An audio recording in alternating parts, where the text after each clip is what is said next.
धन्य प्रभु दया करो मोरे श्री कृष्ण चैतन्य प्रभु दया करो मोरे तुम बिना के दयालु जगत संसारे तुम बिना के दयालु जगत संसारे पतित पावन हेतु तव अवतार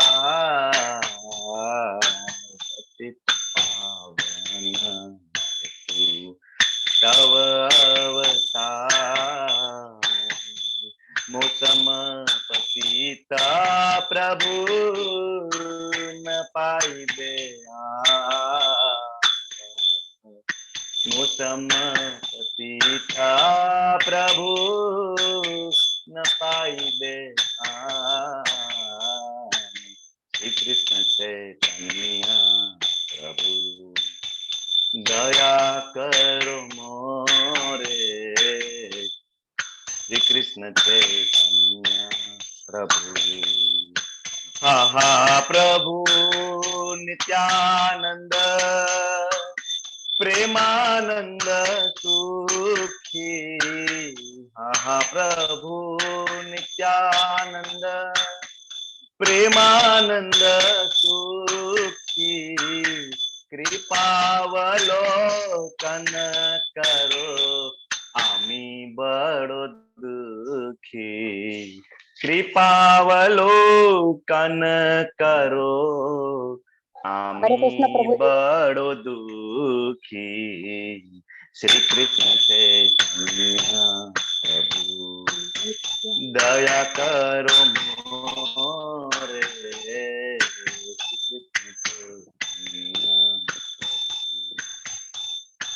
दया करो सीतापति अद्वैत गोसाई दया करो सीतापति अद्वैत गोसाई तव कृपा बल पाए चैतन्य निताई तव कृपा बल पाए चैतन्य निताई श्री कृष्ण चैतन्य प्रभु दया करो मोरे श्री कृष्ण चैतन्य हा हा स्वरूप सनातन रूप रघुना हा स्वरूप सनातन रूप रघुना भट जुग श्री जीव प्रभु लोचना भट जुग श्री जीव प्रभु लोचना श्री कृष्ण चैतन्य प्रभु दया करो मोरे श्री कृष्ण चैतन्य प्रभु दया करो श्री आचार्य प्रभु श्रीनिवास दया करो श्री आचार्य प्रभु श्रीनिवास रामचंद्र संग मांगे नरोत्तम दास रामचंद्र संग मांगे नरोत्तम दास श्री कृष्ण चैतन्य प्रभु दया करो मोरे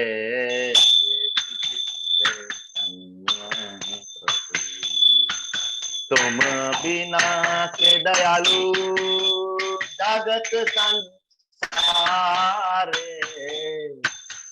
तुम बिना के दयालु जगत संसारे શ્રી કૃષ્ણ ચૈતન્ય પ્રભુ દયા કરો મારે શ્રી કૃષ્ણ ચૈતન્ય પ્રભુ શ્રી ચૈતન્ય મહાપ્રભુ કી જય નિત્યાનંદ પ્રભુ કી જય હરે કૃષ્ણ એવરીવન હરે હરે કૃષ્ણ કૃષ્ણ હરે હરે કૃષ્ણ પ્રભુજી હરે કૃષ્ણ હરે હરે કૃષ્ણ કૃષ્ણ. હરે Krishna thank you so much for joining Hare Krishna yes doctor દીપ્તિજી તમને પણ હું પોસ્ટ બનાવું છું બેકગ્રાઉન્ડ નોઈસ નું ધ્યાન રાખજો તમે ઓકે હરે કૃષ્ણ 8 વાગી ગયા છે હું એક આપણા ગ્રુપમાં નોટિફિકેશન મૂકી દઉં છું કે ક્લાસ સ્ટાર્ટ થઈ ગયો છે પછી આપણે ક્લાસ સ્ટાર્ટ કરી દઈએ હા હા પ્રભુ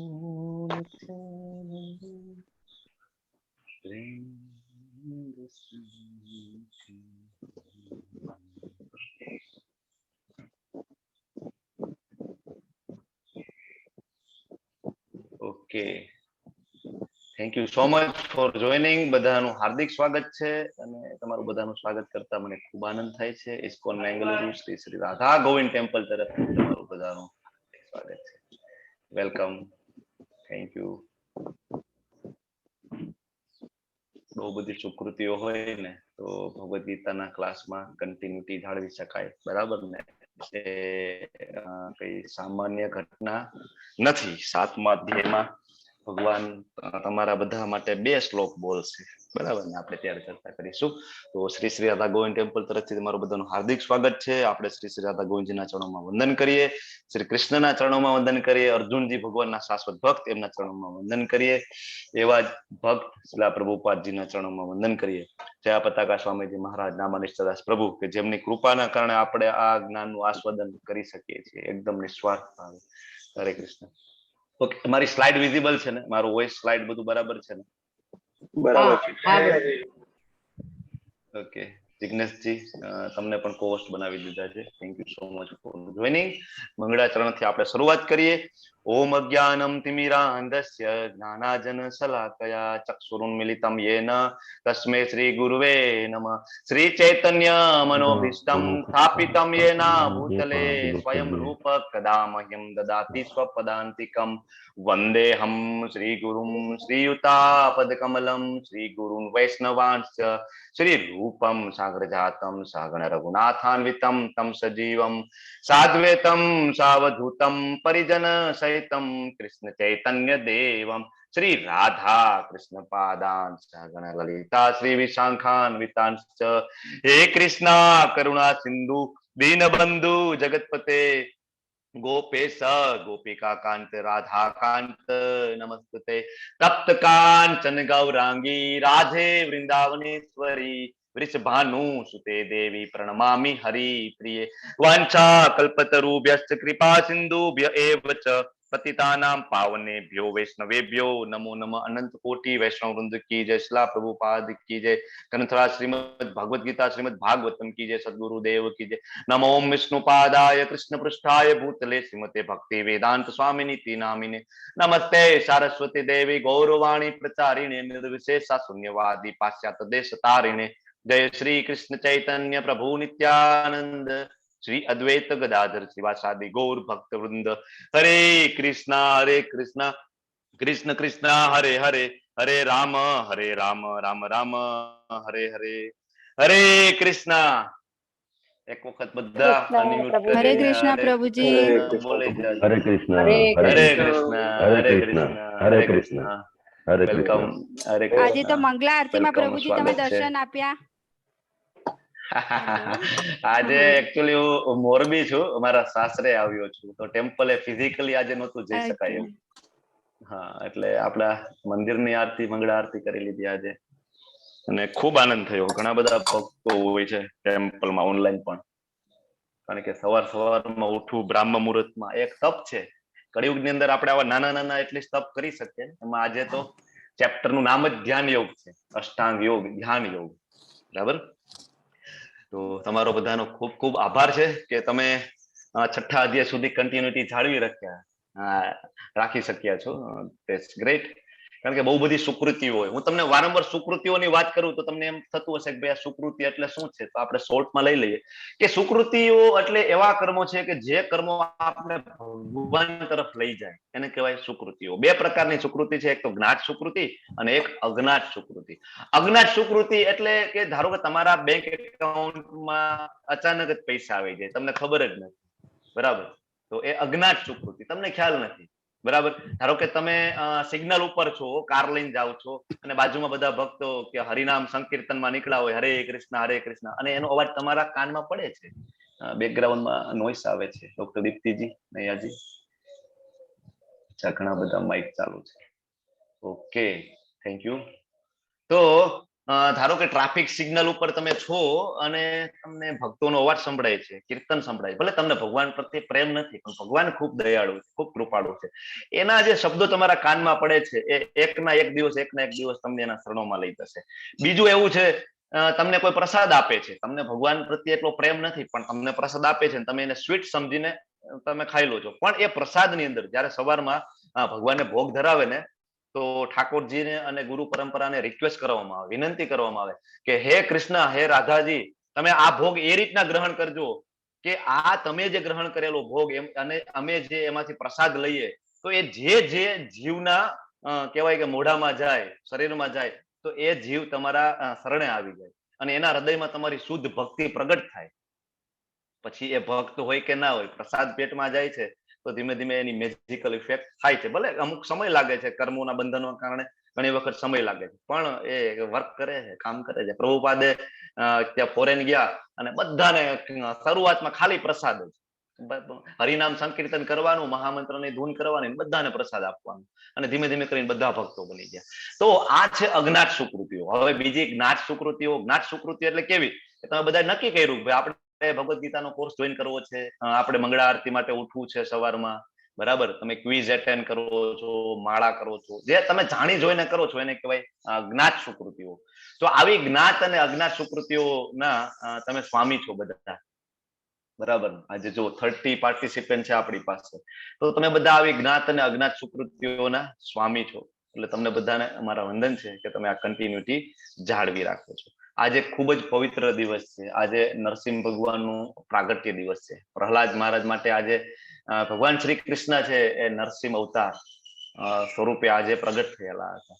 તો આજે નરસિંહદેવની પ્રાર્થના કરવાની અને કહેવાનું કે જેવી તમે પ્રહલાદ મહારાજની રક્ષા કરેલી એવી કળિયુગમાં તમે અમારી પણ રક્ષા કરજો. નરસિંહદેવ ભગવાન વિઘ્નહર્તા છે, ખાસ તો પ્રીચર્સ માટે, જે લોકો ટીચિંગની સેવા આપી રહ્યા છે ને ભગવાનના જ્ઞાન માટે. જો પ્રહલાદ મહારાજ છે એ ટીચર હતા, 5 વર્ષના હતા અને એ ત્યાં ગુરુકુળમાં જતા, તો વચ્ચે જયારે બ્રેક પડે ને તો પ્રહલાદ મહારાજ છે એ તરત ભગવાનના જ્ઞાનની કથાઓ ચાલુ કરી દેતા બીજા અસુરોને ભણાવવામાં. તો એ પ્રીચર્સ હતા, મતલબ ટીચર હતા. ભગવાનનું જ્ઞાનને વહેંચવું એ પ્રીચિંગ કર્યું કહેવાય, તો પ્રીચર્સ હતા. તો એની રક્ષા માટે નરસિંહદેવ પ્રગટ થાય છે. એટલે આપણા બધા ટેમ્પલમાં નરસિંહદેવ જ હોય છે, કારણ કે આપણા બધા મંદિરો છે એ ખાલી મંદિર નથી, એ બધી યુનિવર્સિટીઓ છે, બધી કોલેજ છે કે જ્યાંથી તમને આધ્યાત્મિક જ્ઞાન મળે છે અને વિથ સાયન્ટિફિક રિસર્ચ. એવું નહીં કે ગમે તે મન ગળત ગમે તે કોઈ બોલે છે તમારે સાંભળવું નહીં. એક એક શબ્દોના સાયન્ટિફિક રિસર્ચ, એક એક શબ્દોના આપણા સ્ક્રિપ્ચર્સ, હોલી સ્ક્રિપ્ચરની અંદર રેફરન્સ બધાના. એટલા માટે નરસિંહદેવ આપણા બધા મંદિરમાં હોય, કારણ કે બધા પ્રીચર્સની રક્ષા કરે, બધા ટીચર્સની રક્ષા કરે. તો આજનું જે ચેપ્ટર છે ધ્યાન યોગ, અષ્ટાંગ યોગ પણ કહી શકાય. જો આ સામે આ સ્વામીજી કોઈ ધ્યાનમાં બેઠા છે, ના વાળ છે, જટા ગુથાઈ ગઈ છે, પાછળ એક નીચે જુઓ ને તો ડોટ ડોટ ડોટ જેવું દેખાય છે, એક હિંસક પશુ છે, બરફ થી છવાયેલા પાછળ મોટા મોટા પર્વતો છે, બરાબર. ધ્યાન યોગ. આમાં આગળ વધ્યા આજે આપને ખ્યાલ આવે. તો યોગ શું છે, યોગ એટલે શું, કોણ મને કહેશે? હરે કૃષ્ણ. 35 પાર્ટિસિપન્ટ છે, તમે હેન્ડ રેઝ કરો. જોડાવું. યસ જ્યોતિજી, યોગ એટલે જોડાવું. ચલો બીજા હવે શું કહેવા માંગે છે? પરમાત્મા સાથે જોડાવું. પરમાત્મા સાથે જોડાવું. Yes Punitaji, okay. પછી કૃષ્ણ ભક્ત સાથે જોડાવું. કૃષ્ણ સાથે જોડાવું. Yes, exactly, okay. હવે કોઈ કઈ એડ કરવા માંગે છે? હરે કૃષ્ણ. યોગ એટલે મેડિટેશન. યોગ એટલે મેડિટેશન, ઓકે. બધાના જવાબ સાચા છે, ઓકે. પછી બોલો બોલો. કોમલ કિરણ ગોર માતાજી બોલો, મેહુલ પટેલજી બોલો, પ્રીતિ સર નાખરજી કદાચ બોલો. એવી રીતે એ થઈ શકે કે આપણી બધી જ ઇન્દ્રિયોને આપણે આંતરિક કરીને પરમાત્મા સાથેનું જોડાણ. બરાબર છે. હા, બધી આપણી સંપૂર્ણ ઇન્દ્રિયોને કૃષ્ણમાં કેન્દ્રિત કરવું યોગ્ય, મતલબ મુખ્ય કેન્દ્ર કૃષ્ણને રાખીને બધી ઇન્દ્રિયોને એમને સમર્પિત કરવી. Okay, great. બરાબર છે, બધાનો જવાબ સાચો છે. યોગ. હવે થોડાક આપણે આગળ વધીએ પછી હમણાં ધીમે ધીમે તમને યોગની ડેફિનેશન ખ્યાલ આવશે. જો આ સામે પ્રભુજી તમને દેખાય છે, કેવા 3 પાયા ઉપર બરફની વચ્ચે યોગ કરી રહ્યા છે. તો આ યોગ છે? તમને શું લાગે છે? Is it yoga? આને યોગ કહી શકાશે? તમારું શું મંતવ્ય છે બધાનું? અષ્ટાંગ યોગ છે, અષ્ટાંગ યોગ. અષ્ટાંગ યોગ છે. ઓકે, ના, આ યોગ નથી. ઓકે, હવે એક તમારી સામે બીજું પિક્ચર છે. અજય થાનકીજી લખે છે નો. તમે ચેટ બોક્સમાં ટાઈપ કરી શકો બધા તમારો ઓપિનિયન. અહીંયા જો કે શીર્ષાસન કરેલું છે અને આજુબાજુમાં અગ્નિ પ્રગટાવેલો છે અને ઘણું બધું. આવું બધું તમને આ કુંભના મેળામાં જાવ ત્યાં જોવા મળે. અને જુનાગઢ જાઓ ને ત્યારે મહાશિવરાત્રી હોય ત્યારે તમને આ બધું ત્યાં ખૂબ જોવા મળે. મેં તો જોયેલું છે. તો ઇઝ ઇટ યોગા? આને આપણે યોગ કહી શકીશું? ઓકે, કદાચ હોઈ શકે સર. આ અષ્ટાંગ યોગમાં શીર્ષાસન આવે છે, એટલે 84 આસનોમાં. બરાબર છે માતાજી, એક્ઝેક્ટલી. અને આ માથું અંદર દાટી દીધું છે. હા, બરાબર છે. શીર્ષાસન કરેલું છે, માથું જમીનમાં દાટી દીધું છે અને પછી શીર્ષાસન કરેલું છે. જો ધ્યાન ખેંચવા માટે કેટલું કષ્ટ વેઠવું પડે. તો આને યોગ કહી શકાય? ઓકે, અહીંયા નીચે. હા, બોલો બોલો. અરે યોગ એટલે બોલો બોલો માતાજી. ઇન્દ્રિયોનો નિગ્રહ. ઇન્દ્રિયોનો નિગ્રહ. પછી ઇન્દ્રિયોનું શું કરવાનું? નિગ્રહ તો કરી લીધું, ચાલો પછી શું કરશું? સંયમ પણ કેળવી લીધો. ચલો, ખૂબ સંયમ કેળવી લીધો. પછી શું કરશું? સંયમ, સેવા, પ્રભુ સ્મરણ. પ્રભુ સ્મરણ. ઓકે, આજે આપણને ભગવાન આ ચેપ્ટરના છેલ્લા શ્લોકમાં ડેફિનેશન આપી દેશે, ક્લિયર કટ. ઓકે, તો અહીંયા નીચે જો યોગા મેટ છે. બરાબર, અત્યારે તો ફેશનનો જમાનો છે. બધાની ઘરે કઈ હોય કે ના હોય, યોગા મેટ હોય. સવારે ઉઠે અને 10 વાગે ઉઠે, શાંતિથી 9 વાગે ઉઠે, પછી એક ખૂણામાં સરસ યોગા મેટ પાથરીને થોડાક 1 2 3 4 કરી લે, થોડીક સ્ટ્રેચિંગ કરી લે, બધું થઈ ગયું યોગા. 15 મિનિટ 20 મિનિટ થોડુંક બ્રીધિંગ એક્સરસાઇઝ કરી લે, પ્રાણાયામ કરી લે. પણ ઇઝ ઇટ યોગા? ફોરેનમાં એક આવો યોગા પ્રખ્યાત છે, બિયર યોગા તરીકે. બધા થોડુંક કહેવાય ને સ્ટ્રેચિંગ એક્સરસાઇઝ કરે, એરોબિક એક્સરસાઇઝ કરે, મસલ ને થોડા સ્ટ્રેચ કરે, આ બધું. અને વચ્ચે વચ્ચે થોડું થોડું બિયર પીવે. શું કામ યોગા નામ આપતા હશે આને? મને એ નથી સમજાતું. એને યોગા નામ આપેલું છે. એક આ બકરી યોગા પણ છે, ગોટ યોગા. બકરીને ઉપર ઉભી રાખેલી છે, ગોટ યોગા નામ આપેલું છે. આ બધા ઉપર બુક લખાયેલી છે. બોલો, ઓફિસ યોગા. ફર્નિચર બધું થોડું સાઈડમાં કરી અને ઓફિસમાં બહુ કામ લેપટોપ ઉપર કર્યું હોય ને, પછી આ બધું દુખતું હોય તો થોડુંક સ્ટ્રેચ કરી લેવાનું, એટલે અમારો થઈ ગયો યોગા. ઘણા બધા પ્રકારના યોગા છે. Yoga for pregnancy, yoga for બિલાડીનો યોગા છે, yoga for physical and mental health, yoga chair yoga.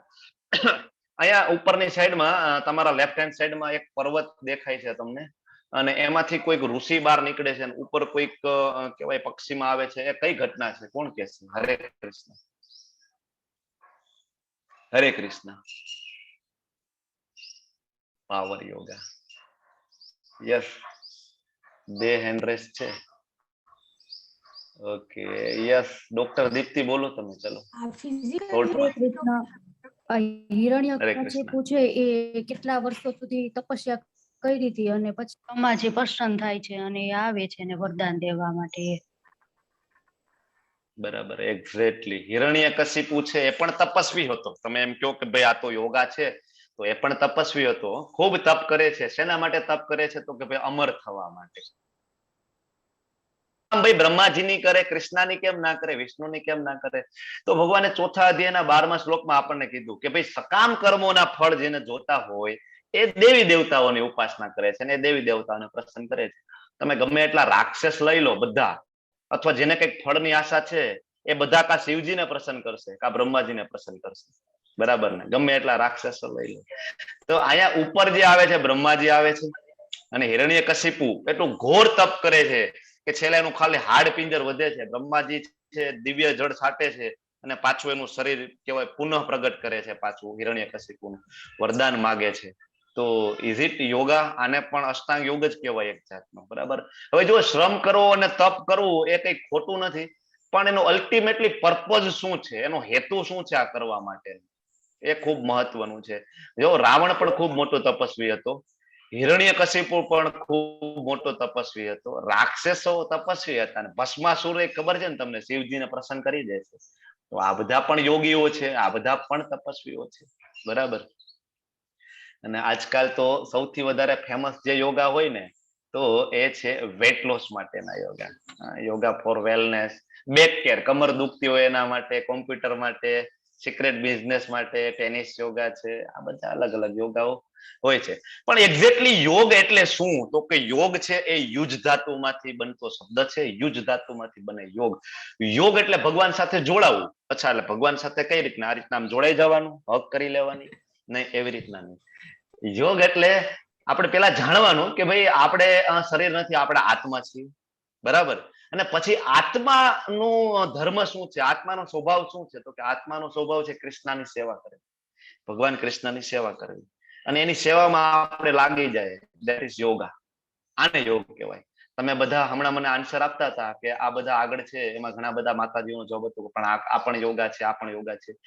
પણ એ બધું યોગાનો એક માત્ર ઉઠાવેલો ભાગ છે. ધારો કે તમે એમ કહો છો કે ભાઈ શીર્ષાસન છે પણ યોગા છે, નહીં. શીર્ષાસન એ યોગાનો એક પાર્ટ છે, અષ્ટાંગ યોગનો એક પાર્ટ છે. એ એક્ઝેક્ટલી યોગા નથી. યોગની શરૂઆત જ યમથી થાય છે. આપણે હમણાં જોઈશું અષ્ટાંગ યોગ શું છે, બરાબર. અષ્ટાંગ યોગની અંદર 8 અંગ આવે છે. હવે તમારી સામે 8 અંગ છે, કોને આવડે છે 8 અંગ બોલતા? ચલો બોલો જોઈએ. રિપીટરોને ખ્યાલ હશે ને, આ બધું તો આપણે ભણવામાં પણ આવે છે. આપણે બધા અત્યારે યોગા મોટા ભાગે વેટ લોસ કરવા માટે કરીએ, થોડી હેલ્થ મેળવવા માટે કરીએ, પણ આ તો એના જેવું છે કે ભાઈ સોનાની ઈંટને આપણે પેપર વેટ તરીકે ઉપયોગ કરીએ છીએ. આપણી પાસે સોનાની ઈંટ છે, યોગ પદ્ધતિ, પણ આપણે ઉપયોગ શેના માટે કરીએ? તો કે થોડું વજન ઘટાડવા માટે, થોડીક હેલ્થ સારી રહે એના માટે. યસ, ડોક્ટર ઉષાજી બોલો. ઉષાજી, હમણાં આવું તમારી પાસે. કોમલજી, તમે ઉષાજી બોલો. તમે યમ, નિયમ, આસન, પ્રાણાયામ, પ્રત્યાહાર, ધારણા, ધ્યાન, સમાધિ. Yes, exactly. ખૂબ સરસ માતાજી, થેન્ક યુ. યમ, નિયમ, આસન, પ્રાણાયામ, પ્રત્યાહાર, ધારણા, ધ્યાન અને સમાધિ. હવે યોગની જે શરૂઆત છે એ યમથી થાય, બરાબર છે. તો યમ એટલે શું? બાહ્ય શિસ્ત. બાહ્ય શિસ્ત એટલે ઇંગ્લિશમાં કહેવાય એક્સટર્નલ ડિસિપ્લિન. સ્મિતાજી પણ લખે છે ચેટ બોક્સમાં. થેન્ક યુ માતાજી. યમ, નિયમ, આસન, બરાબર, એક્ઝેક્ટલી. આ બધાને ખ્યાલ હોય છે. આ ચેપ્ટર સમજવું બહુ ઈઝી છે, અને ચેપ્ટર સમજ્યા પછી છેલ્લે ભગવાન એનું પોતાનું ઓપિનિયન પણ આપશે. તો યમ એટલે શું? External discipline. એક્સટર્નલ ડિસિપ્લિન એટલે શું? બાહ્ય શિસ્તમાં શું આવે? શું આવે? તો કે ભાઈ આપણે નાવું, સવારમાં બ્રાહ્મ મુહૂર્તમાં ઉઠી જવું, સુંદર મજાની ધોતી કપડા પહેરવાના, ભગવાન માટે સુંદર મજાનું તિલક કરવાનું, બરાબર. તો આ બધી બાહ્ય શિસ્ત. પછી નિયમ. નિયમ એટલે આંતરિક શિસ્ત, ઇન્ટરનલ ડિસિપ્લિન. શું આવે ઇન્ટરનલ ડિસિપ્લિનમાં? શું? તો કે ભાઈ શું આપણે ખાવાનું છે, શું પીવું જોઈએ, વ્યસન કરવા જોઈએ કે નહીં, 4 નિયમો ફોલો કરવા જોઈએ કે નહીં, બરાબર છે. અને કઈ રીતના ક્યારે સૂવું જોઈએ, કેવું જમવું જોઈએ, ક્યાં જમવું જોઈએ, આ બધા છે એ નિયમ છે. યમ, નિયમ. ત્રીજું આવે છે આસન. આસન તમને બધાને ખબર છે, કેમ બેસવું, કેવી જગ્યા હોવી જોઈએ, આંખોને ક્યાં સ્થિર કરવાની છે, હાથ પગ કેમ રાખવાના છે, આસન. પ્રાણાયામ. પ્રાણાયામ એટલે કે બ્રીધિંગ ઉપર કંટ્રોલ કરવાનો, શ્વાસ ઉપર નિયંત્રણ કરવાનું, બ્રીધિંગ ઇન, બ્રીધિંગ આઉટ. અને પ્રત્યાહાર એટલે કે ઇન્દ્રિયોને પાછી ખેંચી લેવાની. ઓકે, ઇન્દ્રિયોને પાછી ખેંચી લેવાની પછી શું કરવાનું? કંટ્રોલ કરી દેવાનો ઇન્દ્રિયોનો? નહીં. એ ઇન્દ્રિયોને ભગવાનમાં લગાડવાની, બરાબર. બધી ઇન્દ્રિયો ભગવાનમાં લાગી શકે, ભગવાનની સેવામાં. ઓકે, તો આ થઈ ગયું પ્રત્યાહાર. પછી ધારણ, ધારણા, ધરણ અથવા ધારણા, એકાગ્રતા. જ્યારે ઇન્દ્રિયોને તમે કંટ્રોલ કરો, ભગવાનમાં લગાડો, તો તમને ભગવાનમાં તમારું ચિત્ત લાગે, એકાગ્રતા આવે, તમારું ફોકસ આવે, તો એને કહેવાય ધારણા, બરાબર. શેમાં ફોકસ કરવાનું? શૂન્યમાં નહીં. ઘણા બધા આમ તપ કરતા હોય, ઓમ ધ્યાન કરે શૂન્યમાં. આપણી પાસે ભગવાન છે, ભગવાન પોતે પુરુષ છે, એક વ્યક્તિ છે, ભગવદ ગીતામાં કહે છે. તો આપણે ભગવાનનું ધ્યાન કરવાનું. અને આગળ વધીએ, બરાબર, તો ધ્યાન. ધારણા પછી આગળ વધીએ એટલે ધ્યાન આવે. ધ્યાનની અંદર મન છે એકદમ એકાગ્ર થઈ જાય, કોન્સન્ટ્રેશન આવી જાય, ભગવાનમાં ધ્યાન લાગી જાય. અને અલ્ટિમેટલી જે છેલ્લે આવે છે સમાધિ. સમાધિ એ એવી અવસ્થા છે કે આજુબાજુમાં કંઈ પણ થાય તો એ વિચલિત થતા નથી. મોટા મોટા ઋષિ મુનિઓ પહેલાના જમાનામાં જયારે સમાધિમાં લીન થઈ જાય તો આજુબાજુમાં ગમે એટલા હિંસક પશુ પક્ષીઓ આવે કે ગમે તે થાય, ઇવન આખું ધૂળના મોટા ઢગલા થઈ જાય તો પણ એમાં ટકી રહે. એ છે સમાધિ. બરાબર. હવે આપણો ભાવ જે આપણે જે બધા કરીએ છીએ એ છે ભાવ ભક્તિ, સાધના ભક્તિ. સાધના ભક્તિથી ધીમે ધીમે આપણે આગળ વધશું તો ભગવાન સાથે આપણે થોડો ભાવ આવશે તો ભાવ ભક્તિમાં જઈશું, અને પછી આપણે પ્રેમ ભક્તિમાં જઈશું. તો અહીંયા જે ભક્તિના સિક્વન્સમાં જોઈએ તો ભાવ ભક્તિ ને પ્રેમ ભક્તિ છે ને એ સમાધિ છે. ભગવાન સિવાય કઈ દેખાય નહીં એને. તો હવે આ 8 અંગ છે એ એકોર્ડિંગ ટુ ભગવદ્ ગીતા આપણે ડિટેલમાં લઈએ ફરી. બરાબર, પેલા શોર્ટમાં સમજાવી દીધું. તો હવે તમને બધાને એવું લાગે છે કે ભાઈ આપણે યોગ કરી શકીએ છીએ કળિયુગમાં? કેટલાને એવું લાગે છે કે ભાઈ ના ના યોગ કરવું ઈઝી છે ને થઈ જશે? હરે કૃષ્ણ. હેન્ડ રેઝ કરવો જોઈએ કે તમને એવું લાગે કે ના ના યોગ તો બરાબર છે, બહુ ઈઝી છે ને થઈ જશે? હરે કૃષ્ણ. કેટલા આમાંથી યોગ કરે છે અને કેટલાને એવું લાગે છે કે નહીં યોગ બહુ ઈઝી છે, એમાં કઈ સર યોગ તો હું મુશ્કેલી કરું જ નથી? છું, રોજ મારી પ્રેક્ટિસ છે, બરાબર. બટ ઈઝી ઓકે નથી. માતાજી. એમાં બી Easy ખાસું નથી. તમારે એકાગ્ર થવું. એકાગ્ર ઈઝી કોઈ થવું. ચીજ નથી. ઓકે હું ખાલી ઓકે. હરે પ્રાણાયામ કૃષ્ણ. કરું છું, પણ યમ નિયમ એ બધું નથી ઓકે. થતું મારાથી. Okay okay. તો ઇઝ ઇટ ખાલી પ્રાણાયામ કરશું તો એને યોગ કહી શકીશું આપણે? ના, એટલે જ મેં ક્લિયર કર્યું ને કે હા, એટલે પ્રાણાયામ જ એને કરું આપણે છું, યોગ નથી બેટર કરતો. એવું કેવું પડશે કે આપણે એને બ્રીથિંગ એક્સરસાઇઝ કહીએ. બરાબર ને? It is not yoga. Jyotiji તમે શું કરો છો? હરે સર હું કૃષ્ણ. યોગા ને બધું કરું છું એવરી ડે, અને ફ્રી યોગામાં શું કરો છો? યોગામાં પહેલા તો શું કરો છો? જે મારા યોગા કરે છે ને એને પહેલા યમ નિયમ નું પાલન કરવાનું કમ્પલસરી સ્ટ્રિક્ટલી હોય છે. કારણ કે તમે ઓકે. યમ નિયમ નું પાલન કરો તો જ તમે આસન પર ધ્યાન કેન્દ્રિત, તમારું શરીર સાફ હશે તો તમે આગળ વધી શકશો અને મન સાફ થાય. Okay okay. એટલે મારી સિસ્ટમ આ રીતની છે આખી યોગ દર્શનમાં, જે પતંજલિ મહારાજે યોગ દર્શનમાં કીધું છે એ રીતે છે. બરાબર, એક્ઝેક્ટલી માતાજી. Thank you. આગળ વધીએ. તો હવે આ યોગ જે અષ્ટાંગ યોગ ભગવાન કહે છે એમાં યમનું જે પહેલું પગથિયું છે તો ભગવાન એમ કહે છે કે તેને એકાંત જગ્યાએ એકલા રહેવું જોઈએ. તો હવે કળિયુગમાં કેટલા માણસોને એવું લાગે છે કે આ યમનું પહેલું સ્ટેજ એનાથી પોસિબલ થઈ જશે? બરાબર ને? કે એકલા રહેવાનું છે, રૂમમાં એકલા નહીં, જંગલમાં જઈને એકલા રહેવાનું છે. પહેલાના સમયમાં પોસિબલ હતું એ સમયે, કારણ કે જંગલો એટલા સારા હતા, ત્યાં ફળ ફૂલ બધું અવેલેબલ હતું, અને ગુરુકુળમાં એજ્યુકેશન થયેલું, તો બધા હિંસક પશુ પક્ષીઓથી કઈ રીતના રક્ષા કરવી એ પણ બધો ખ્યાલ હતો. તો કળિયુગની અંદર યમ નું જે પહેલું જે સ્ટેપ છે એ જ પોસિબલ નથી. તો આપણે એવું કઈ રીતના કહી શકીશું કે આપણે કળિયુગમાં યોગા કરી શકીશું, અથવા તો યોગા કમ્પ્લીટલી કરી શકીશું? આપણે કોઈ એક પાર્ટ ઉપાડીને મોસ્ટલી કરીએ છીએ. ખરેખર આપણે યમનું પહેલું સ્ટેપ છે ને કળિયુગમાં પોસિબલ નથી, શક્ય જ નથી એકલા રહેવું એ. બરાબર. એટલે બીજું આવે છે નિયમ. ખાવાની હેબિટ. કેટલા યોગા કરતા હોય છે ને એમાંથી કેટલા જણા ખાવાની હેબિટ ને પાડતા હોય છે કે જે નિર્વ્યસની હોવા જોઈએ? અને આ શાસ્ત્રોમાં જે ફૂડનું વર્ણન છે, ભગવદ્ ગીતામાં ભગવાન જે 17મા અધ્યાયમાં કહે છે કેવું ફૂડ લેવું જોઈએ, આ બધું કેટલા ફોલો કરી શકતા હોય? સુવાની હેબિટમાં કેટલા માણસો છે એ સંયમી હોય છે? બ્રાહ્મ મુહૂર્તમાં ઉઠવાનું અને સાંજે વહેલું સુઈ જવાનું. કામ કરવાની પદ્ધતિમાં કેટલા માણસો સંયમ રાખી શકે? કામ કરવું મતલબ ખાલી આપણે અત્યારે એવું વિચારે ખાલી કામ જ કરવાનું છે. આપણે સવારથી ઉઠીને રાત્રે સુઈએ ત્યાં સુધી ખાલી પૈસા પાછળ દોડીએ છીએ. ભગવાન નિયમ એમ કે છે કે ભાઈ કામ કરવાની આદતોમાં નિયંત્રણ રાખવું જોઈએ. મતલબ કે ભાઈ જે 8 કલાક કામના છે બરાબર છે, 8 કલાક ઊંઘના અને તમારો ખાવા પીવાના નાવા ધોવાના 8 કલાક છે, પણ બાકીનો જે સમય વધે છે એ તમારો મનુષ્ય જીવનનો ઉદ્દેશ્ય સાર્થક કરવા માટે રાખવો જોઈએ. તો એ કામ કરવાની આદતમાં નિયંત્રણ કહેવાય. અને મનોરંજનની આદતમાં નિયંત્રણ કળિયુગમાં કોણ રાખી શકે છે? અત્યારે ભક્તો છે, ખૂબ ઉચ્ચ કોટીના ભક્તો, એ રાખી શકે કદાચ. મનોરંજનની આદતોમાં એટલે કે મનોરંજન શું કરવું એક્ઝેક્ટલી? અત્યારે તો આપણી પાસે મોબાઈલ છે, લેપટોપ છે, ટેબ્લેટ છે, ઘરે ટીવી છે, એમાં જે બધું મનોરંજન આવે છે એ બધું આપણને અધોગતિ કહેવાય ને, આપણું પતન કરે એ જ બધા મનોરંજન અલ્ટિમેટલી આવે. તો એક્ઝેક્ટ ખરેખર ભગવાન કયા મનોરંજનની વાત કરે છે? તો ભગવાનનું નામ લેવું, હરિનામ સંકીર્તનમાં જોડાવું, કરતાલ વગાડવી, અને ભગવાનની પ્રસન્નતા માટે ખૂબ સુંદર નૃત્ય કરવું, કીર્તન કરવું, શ્રીમદ ભાગવતમના ક્લાસ એટેન્ડ કરવા, that is one type of મનોરંજન. તો મનોરંજનની આદતોમાં નિયંત્રણ રાખવું. જે તમને એવું લાગે છે કે ભાઈ મેં 16 માળા કરી લીધી, બહુ થાકી ગયા, તો હું થાકી ગયો, તો ચલો હવે એક મૂવી જોઈ લઉં, તો એ મનોરંજન નથી. તો આ નિયમો આપણે કળિયુગમાં કોણ પાડી શકીએ? બરાબર. યમનું પહેલું સ્ટેપ આપણાથી નથી થતું. એકાંત જગ્યાએ જવું. આપણા ફેમિલી આપણને પરમિશન આપશે એકાંત જગ્યાએ જવાની અત્યારે? બરાબર. તો એકાંત જગ્યાએ ગયા વગર ભગવાન કહે છે કે અષ્ટાંગ યોગની શરૂઆત થતી નથી. આપણે તો એસી રૂમમાં બેસી અને આપણે યોગ કરવા છે. ભગવાન એમ કહે છે કે એકાંત જગ્યાએ જવું જોઈએ. પછી ત્રીજું વસ્તુ છે આસન. કેવું આસન જોઈએ? તો કે કુસા ઘાસને જમીન પર ઉપર મૂકો. કુસા ઘાસ માંથી એક પ્રકારનું ઘાસ છે ને એમાંથી જે આસન બને એની સ્મેલ એવી હોય છે કે આજુબાજુમાં જે નાના કીડી મકોડા હોય ને એ ત્યાં એટ્રેક્ટ ના થાય, બાજુમાં જ ના આવે. એમાં એક પ્રકારની એવી સ્મેલ આવે કુસા ઘાસ. એ સમયે એ જમીન ઉપર મૂકી અને પછી શું કરે? મૃગ ચર્મ પાથરે. મૃગ ચર્મ એટલે મૃગ એટલે એક પ્રકારનું હરણ, એનું જે ચામડું છે એ એના ઉપર પાથરે. તો હવે એ સમયે ઋષિ મુનિઓ છે આ ચામડું લેવા માટે શું હરણનો વધ કરતા હતા? જંગલમાં જઈને હરણને મારી નાખ્યું પછી ચામડું કાઢીને પછી યોગ કરતા હતા? ને એવું નહોતું.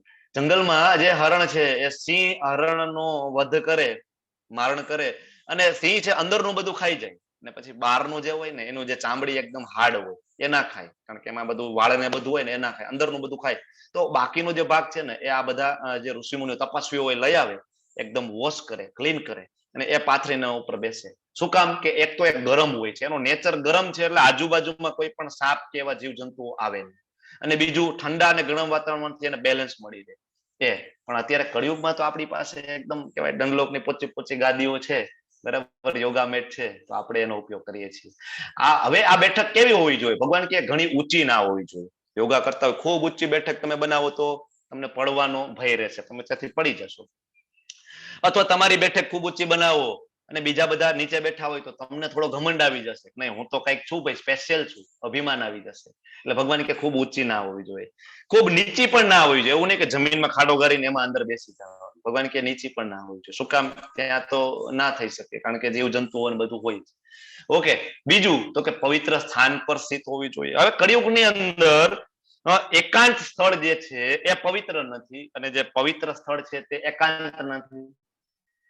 બરાબર છે. જે અત્યારે તમે આજુબાજુના તમારા સિટીમાં કે તમારા શહેરની આજુબાજુમાં જે એકાંત જગ્યા જોવો છો, બરાબર છે, તો એ જગ્યાએ કા મોટા ભાગે કહેવાય ને બધા સ્મોકર્સ અથવા તો જે આલ્કોહોલ દારૂ પીતા હોય એ બધાનો કબજો હોય છે, અથવા તો બધા પ્રેમી પંખીડાઓનો કબજો હોય છે આવી એકાંત જગ્યાઓ પર. ઓકે. તો એકાંત જગ્યા એ પવિત્ર નથી. અને પવિત્ર જગ્યા લાઈક મંદિર, ધામ, તો ધામ તો બધા અત્યારે ઉભરાય છે, બધા મંદિરો, તો ત્યાં એકાંત નથી. તો અહીંયા એકાંત જગ્યાએ જવું એનો મતલબ ખરેખર એકોર્ડિંગ ટુ ભક્તિ શું લેવો જોઈએ? તો પ્રભુપાદ સમજાવે છે યમનું પેલું સ્ટેજ એકાંત જગ્યાએ જવું મતલબ જે ભૌતિકતાથી ગ્રસ્ત માણસોથી દૂર જઈ અને જે ભક્તો છે ને એનો સંગ કરવો, એને પણ કળિયુગમાં એકાંત કહેવાય છે. ઓકે. તો આવા જગ્યાએ જાઓ તો ત્યાં એકાંત પણ મળે અને પવિત્ર પણ છે. તમે મંદિરે જાઓ, સવારમાં ત્યાં જપ કરો તો એકદમ વાતાવરણ પવિત્ર છે ને તે એકાંત પણ છે, કારણ કે ત્યાં ભૌતિકતાથી ગ્રસ્ત નથી. ઓકે. તો યોગાભ્યાસ કરનાર યોગીએ પોતાનું શરીર, ગરદન અને માથાને સીધું રાખવું જોઈએ. કઈ રીતના બેસવાનું? એકદમ ટટાર. એવું નહીં કે આમ બહુ ટટારે નહીં બેસવાનું તો દુખાવો પડી જાય, આમ નમીને નહીં બેસવાનું, તો એકદમ સીધું બેસવાનું. બરાબર. નાકની આગલી ટોચ ઉપર અહીંયા દ્રષ્ટિને એકાગ્ર કરવી જોઈએ, મન થોડું બેલેન્સ થાય. આ રીતે અસંતોષ પરાજિત મન સાથે ભયથી મુક્ત, જાતીય જીવનથી સંપૂર્ણ મુક્ત. પેલો ભયથી મુક્ત. હવે આપણે બધાને ભય છે સવારથી ઉઠીને રાત સુધી કે ભાઈ મારા પૈસાનું શું થશે, મારું બેલેન્સ તો જળવાઈ રહેશે ને, મારી હેલ્થ તો જળવાઈ રહેશે ને, મને મારા દીકરા અને વહુ સાચવશે તો ખરી ને, મારી હેલ્થ તો સારી રહેશે ને, સતત ભય છે. તો ભયથી તો આપણે મુક્ત નથી. પછી જાતીય જીવનથી સંપૂર્ણ મુક્ત આ કળિયુગમાં ક્યાંથી શક્ય બનશે? જાતીય જીવન એટલે તમને ખબર છે ને, સ્ત્રી પુરુષનો સંબંધ, જાતીય જીવન, બરાબર છે. આનાથી સંપૂર્ણ મુક્ત મતલબ તો અહીં બ્રહ્મચારીની વાત કરી રહ્યા છે ભગવાન, કે બ્રહ્મચારી હોવા જોઈએ એ બેઝિક નેસેસિટી છે, મિનિમમ ક્વોલિફિકેશન છે. ભાઈ તમે બ્રહ્મચારી હોય તો તમે અષ્ટાંગ યોગની પ્રેક્ટિસ કરી શકો છો. તો એ આપણે ગૃહસ્થાશ્રમમાં આ વસ્તુ શક્ય બને ખરી, જાતીય જીવનથી મુક્ત રહેવું? બરાબર. તો આવા વ્યક્તિ અમારું ધ્યાન કરવું, ભગવાન એમ કહે છે. ઓકે. તો હવે કેટલાને એવું લાગે છે કે યમ, નિયમ અને આસન આ ત્રણ ભગવાને કીધા એ મુજબ ચાલી અને કળિયુગની અંદર આપણે અષ્ટાંગ યોગ કરી શકીશું? આવું આવું આવું કેટલાને લાગે છે? અત્યારે 45 છે, એમાંથી કોઈ ચેટ બોક્સમાં ટાઈપ કરો અથવા હેન્ડ રેઝ કરો, એમાંથી કોઈને હજી તો આપણે 3 જ સ્ટેજ જોયા છે, યમ, નિયમ અને આસન. આ 3 ને ફોલો કરીશું અને આપણે યોગ કરીશું. અલ્ટિમેટલી જે યોગ ભગવાન કહે છે એ યોગની વાત થાય છે. આપણે માનીએ એ યોગ નહીં, આપણે તો 2-4 પ્રાણાયામ કરીને આપણે એને પણ યોગ જ કહીએ છીએ. હવે આગળ આવે છે પ્રાણાયામ. કોઈ ચેટ બોક્સમાં ટાઈપ કરજો, મેં પ્રશ્ન પૂછ્યો છે, કેટલાને એવું લાગે છે કે આ 3 ને ફોલો કરી શકાશે અને આપણે યોગ કરી શકીશું? ઓકે, પછી આવે પ્રાણાયામ.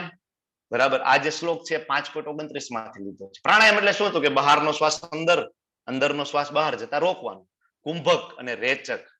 બરાબર છે, હમણાં જ્યોતિ માતાજીને બહુ ડિટેલમાં ખ્યાલ હશે. કુંભક શ્વાસને રોકવાનું, રેચક બરાબર, પૂરક ના કરી શકાય, નયા માતાજી પણ કહે છે. અને આ રીતે ધીમે ધીમે આગળ વધવું ખૂબ અઘરું છે. કળિયુગમાં પ્રભુપાદ કહે છે ખૂબ અઘરું છે. પ્રત્યાહાર. પ્રત્યાહાર એટલે શું? તો કે ભૌતિક અસ્તિત્વની સમાપ્તિ. ઇન્દ્રિયોમાંથી પ્રાણ શક્તિને ખેંચી લેવાની. પછી શું કરવાનું?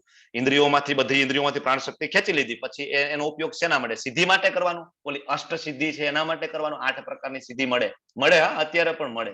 શાસ્ત્રો મુજબ તમે ફોલો કરો, તપ કરો તો અત્યારે 8 પ્રકારની સિદ્ધિ મળે છે. પણ ઉપયોગ એના માટે કરવાનો છે? તો કે ના. શેના માટે કરવાનો? તો કે ધારણામાં પ્રવેશ કરવાનો. ઇન્દ્રિયને કંટ્રોલ કરી અને એ શક્તિને ભગવાનમાં લગાડી તો તમે ધારણામાં પ્રવેશ કરી શકો. તો જ્યારે યોગી યોગાભ્યાસ દ્વારા આપણા માનસિક કાર્યકલાપોને વશમાં કરે છે, મનને કંટ્રોલ કરે છે, અધ્યાત્મમાં સ્થિર થઈ જાય છે, અર્થાત સમસ્ત ભૌતિક ઈચ્છાઓથી રહિત થઈ જાય છે. કોઈ ભૌતિક ઈચ્છાઓ નથી. આવા યોગી કેટલા છે ભાઈ? અત્યારે આપણે બધા યોગ કરીએ છીએ, આમાંથી કેટલા એવા છે કે જેને કોઈ ભૌતિક ઈચ્છા નથી? તો એ યોગમાં સુસ્થિર થયેલ કહેવાય છે, ભગવાન કહે છે. પછી આગળ આવે છે ધ્યાન. હવે ધ્યાનમાં ભગવાન ઉદાહરણ આપે છે, જે પ્રકારે વાયુ રહિત સ્થાનમાં દીપક હાલતો ડૂલતો નથી, એ જ રીતે યોગીનું મન વશમાં હોય છે. બરાબર, વાયુ ના હોય બરાબર તો દીપક એકદમ સ્થિર હોય છે. બરાબર, તો એવી રીતના મન છે યોગીનું વશમાં હોય છે. ગમે તે હોય આજુબાજુની સ્થિતિ, મન કંટ્રોલમાં હોય છે તો એ સદૈવ સ્થિર થાય. અને અલ્ટિમેટલી સમાધિ. તો યોગી મોટામાં મોટી મુશ્કેલીઓમાં પણ વિચલિત થતો નથી. ગમે તે થઈ જાય વિચલિત ના થાય. આ સ્થિતિ નિસંદેહ ભૌતિક સંસર્ગને કારણે ઉત્પન્ન થવા વાળા સમસ્ત દુઃખોમાંથી વાસ્તવિક મુક્તિ છે. ઓકે, તો શું આપ આ યોગ પ્રણાલીને અજમાવવા માટે, પ્રયત્ન કરવા માટે તૈયાર છો? આપ બધા, તમને શું લાગે છે? Is it possible? થઈ શકે આ યોગ જે ભગવાન કહે છે, અષ્ટાંગ યોગ? સેમ એક્ઝેક્ટલી પતંજલિ યોગમાં આ જ યમ નિયમ આપેલા છે, હજી વધારે ડિસ્ક્રિપ્શનમાં આપેલા છે. આપણને એવું થાય કે આપણે પતંજલિ યોગને ફોલો કરીને યોગ કરીએ તો કળિયુગમાં એ પોસિબલ નથી. તો કળિયુગમાં શું શક્ય બનશે એ પણ ભગવાન આપણને આગળ સમજાવશે. બરાબર છે. તો પ્રભુપાદજીની તમે બુક વાંચો તો પ્રભુપાદજી બુકમાં બહુ ક્લિયર કટ લખે છે કે કળિયુગની અંદર આ પ્રયત્ન કરવાનો જ નહીં. અષ્ટાંગ યોગ વાળો પ્રયત્ન છે ને એ કરવાનો જ નહીં. આપણે તો યોગ એટલે એવું માનીએ કે થોડા પ્રાણાયામ કરી લઈએ અને થોડા આસન કરી લઈએ એટલે યોગ છે, પણ એ તો એ આપણે એક ભાગને ઉઠાવી લીધો અંદરથી. આગળ યમ નિયમની કોઈ ચર્ચા નથી કરતા, અથવા ઘણા બધા ચર્ચા કરે પણ સામે ફોલો કરવા વાળા કેટલા? જાતીય જીવનથી મુક્ત રહેવાનું છે, બરાબર છે, યમ બરાબર, ઇન્ટરનલ ડિસિપ્લિન, એક્સટર્નલ ડિસિપ્લિન, બાહ્ય શિસ્ત બધી રાખવાની છે, બ્રાહ્મ મુહૂર્તમાં ઉઠવાનું છે, બરાબર ને? આ બધું કોણ કરી શકશે કળિયુગમાં? આ તો કોનાથી શક્ય બને છે આ બધી વસ્તુ? તો પ્રભુપાદ કહે છે કે આ પ્રયત્ન કરવાનો જ નહીં. બરાબર, બરાબર છે. ભગવાન અર્જુનને કહે છે પણ ભગવાન પણ એનું કન્ક્લુઝન આગળ આપી દેશે. અર્જુનને બધા રસ્તા, ભગવાન છે અર્જુનને બધા રસ્તા સમજાવે છે, કઈ કઈ રીતના ભગવાનના શરણે જઈ શકાય, બધા રસ્તા આપે છે. પણ અલ્ટિમેટલી ભગવાન પોતાનો ઓપિનિયન પણ આપતા રહીએ છે આગળ. એટલે આપણે ભગવાનનો ઓપિનિયન છે એને ફોલો કરવાનો છે. ભગવાન સમજાવે છે બધું. ભગવાન એવું નથી કે અર્જુને પૂછી દીધું ને એટલું પૂરું કરી દીધું તો અર્જુનના મગજમાં ડાઉટ રહે કે નહીં, ભગવાન અષ્ટાંગ યોગથી પણ તમને મેળવી શકાય એવું મેં સાંભળેલું હતું, પણ ભગવાન એને સમજાવેલું ના હોય તો એ કદાચ એ રસ્તા ઉપર પણ ચડી જાય. એટલે ભગવાન એક પણ રસ્તો છોડતા નથી અને સૌથી બેસ્ટમાં બેસ્ટ છે એ આપણને આપવાની કોશિશ કરે છે.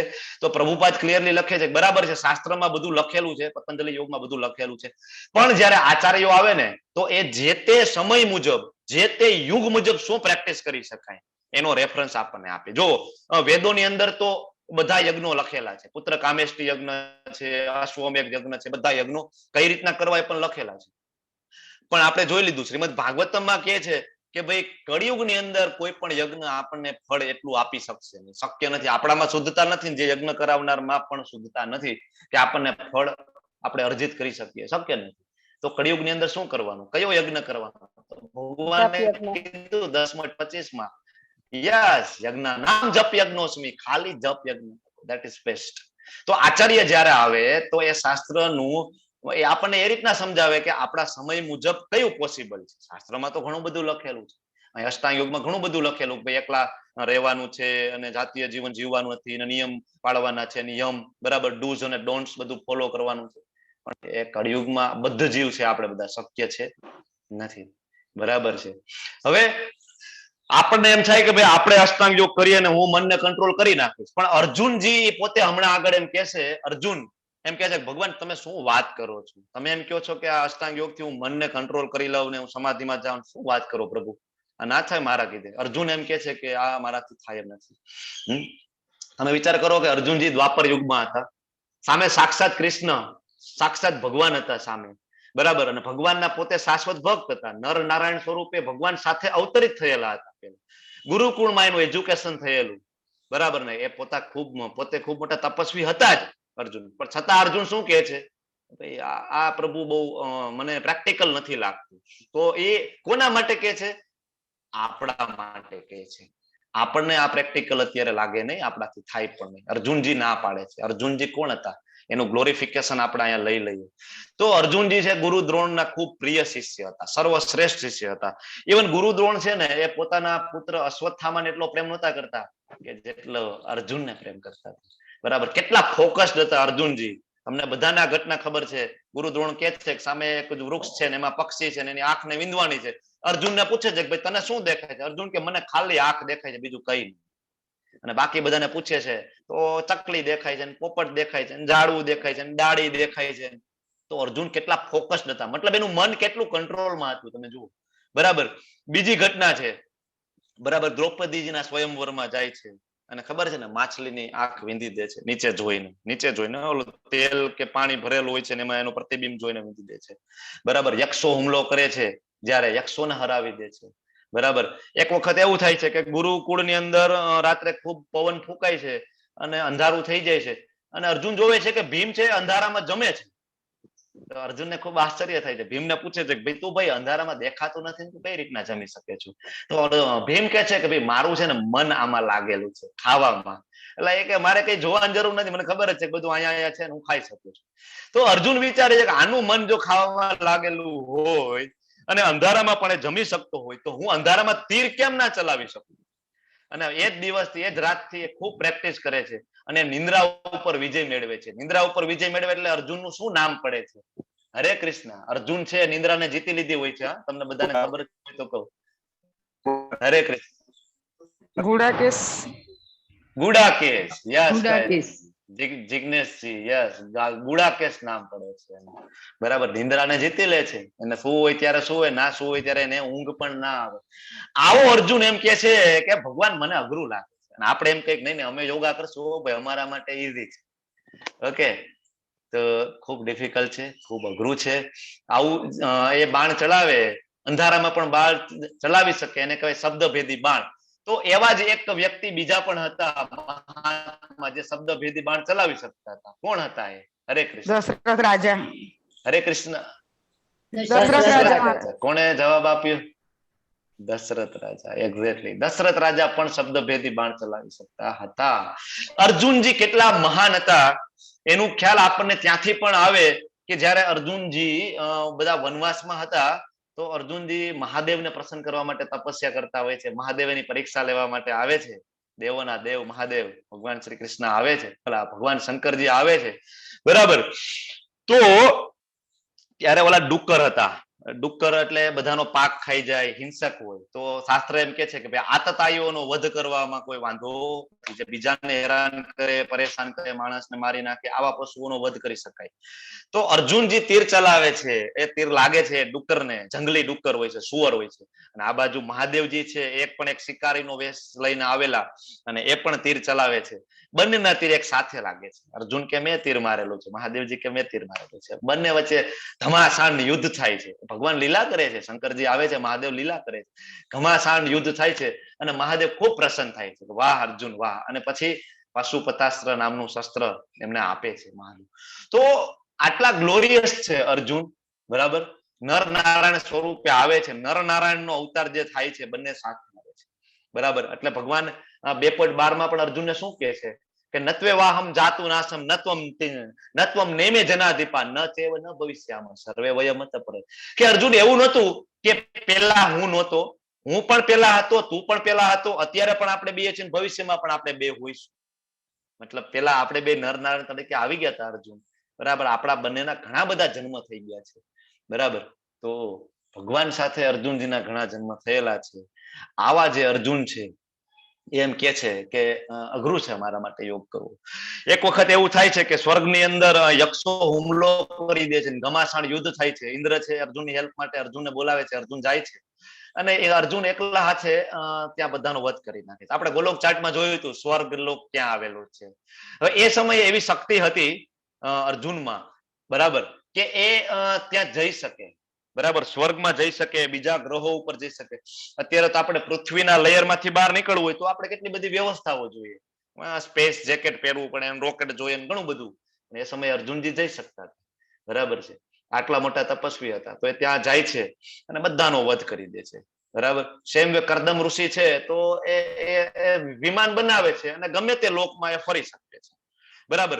તો થાય છે એવું કે અર્જુનજી એકલા હાથે બધાને મારી નાખે છે તો ત્યાં જે ઉર્વશી હોય છે, અપ્સરા, એ મોહિત થઈ જાય છે અર્જુનજી ઉપર અને એમને પ્રેમ થઈ જાય છે. તો ઉર્વશી એમને કહે છે કે ભાઈ મારે તમારી સાથે સહવાસ માણવો છે.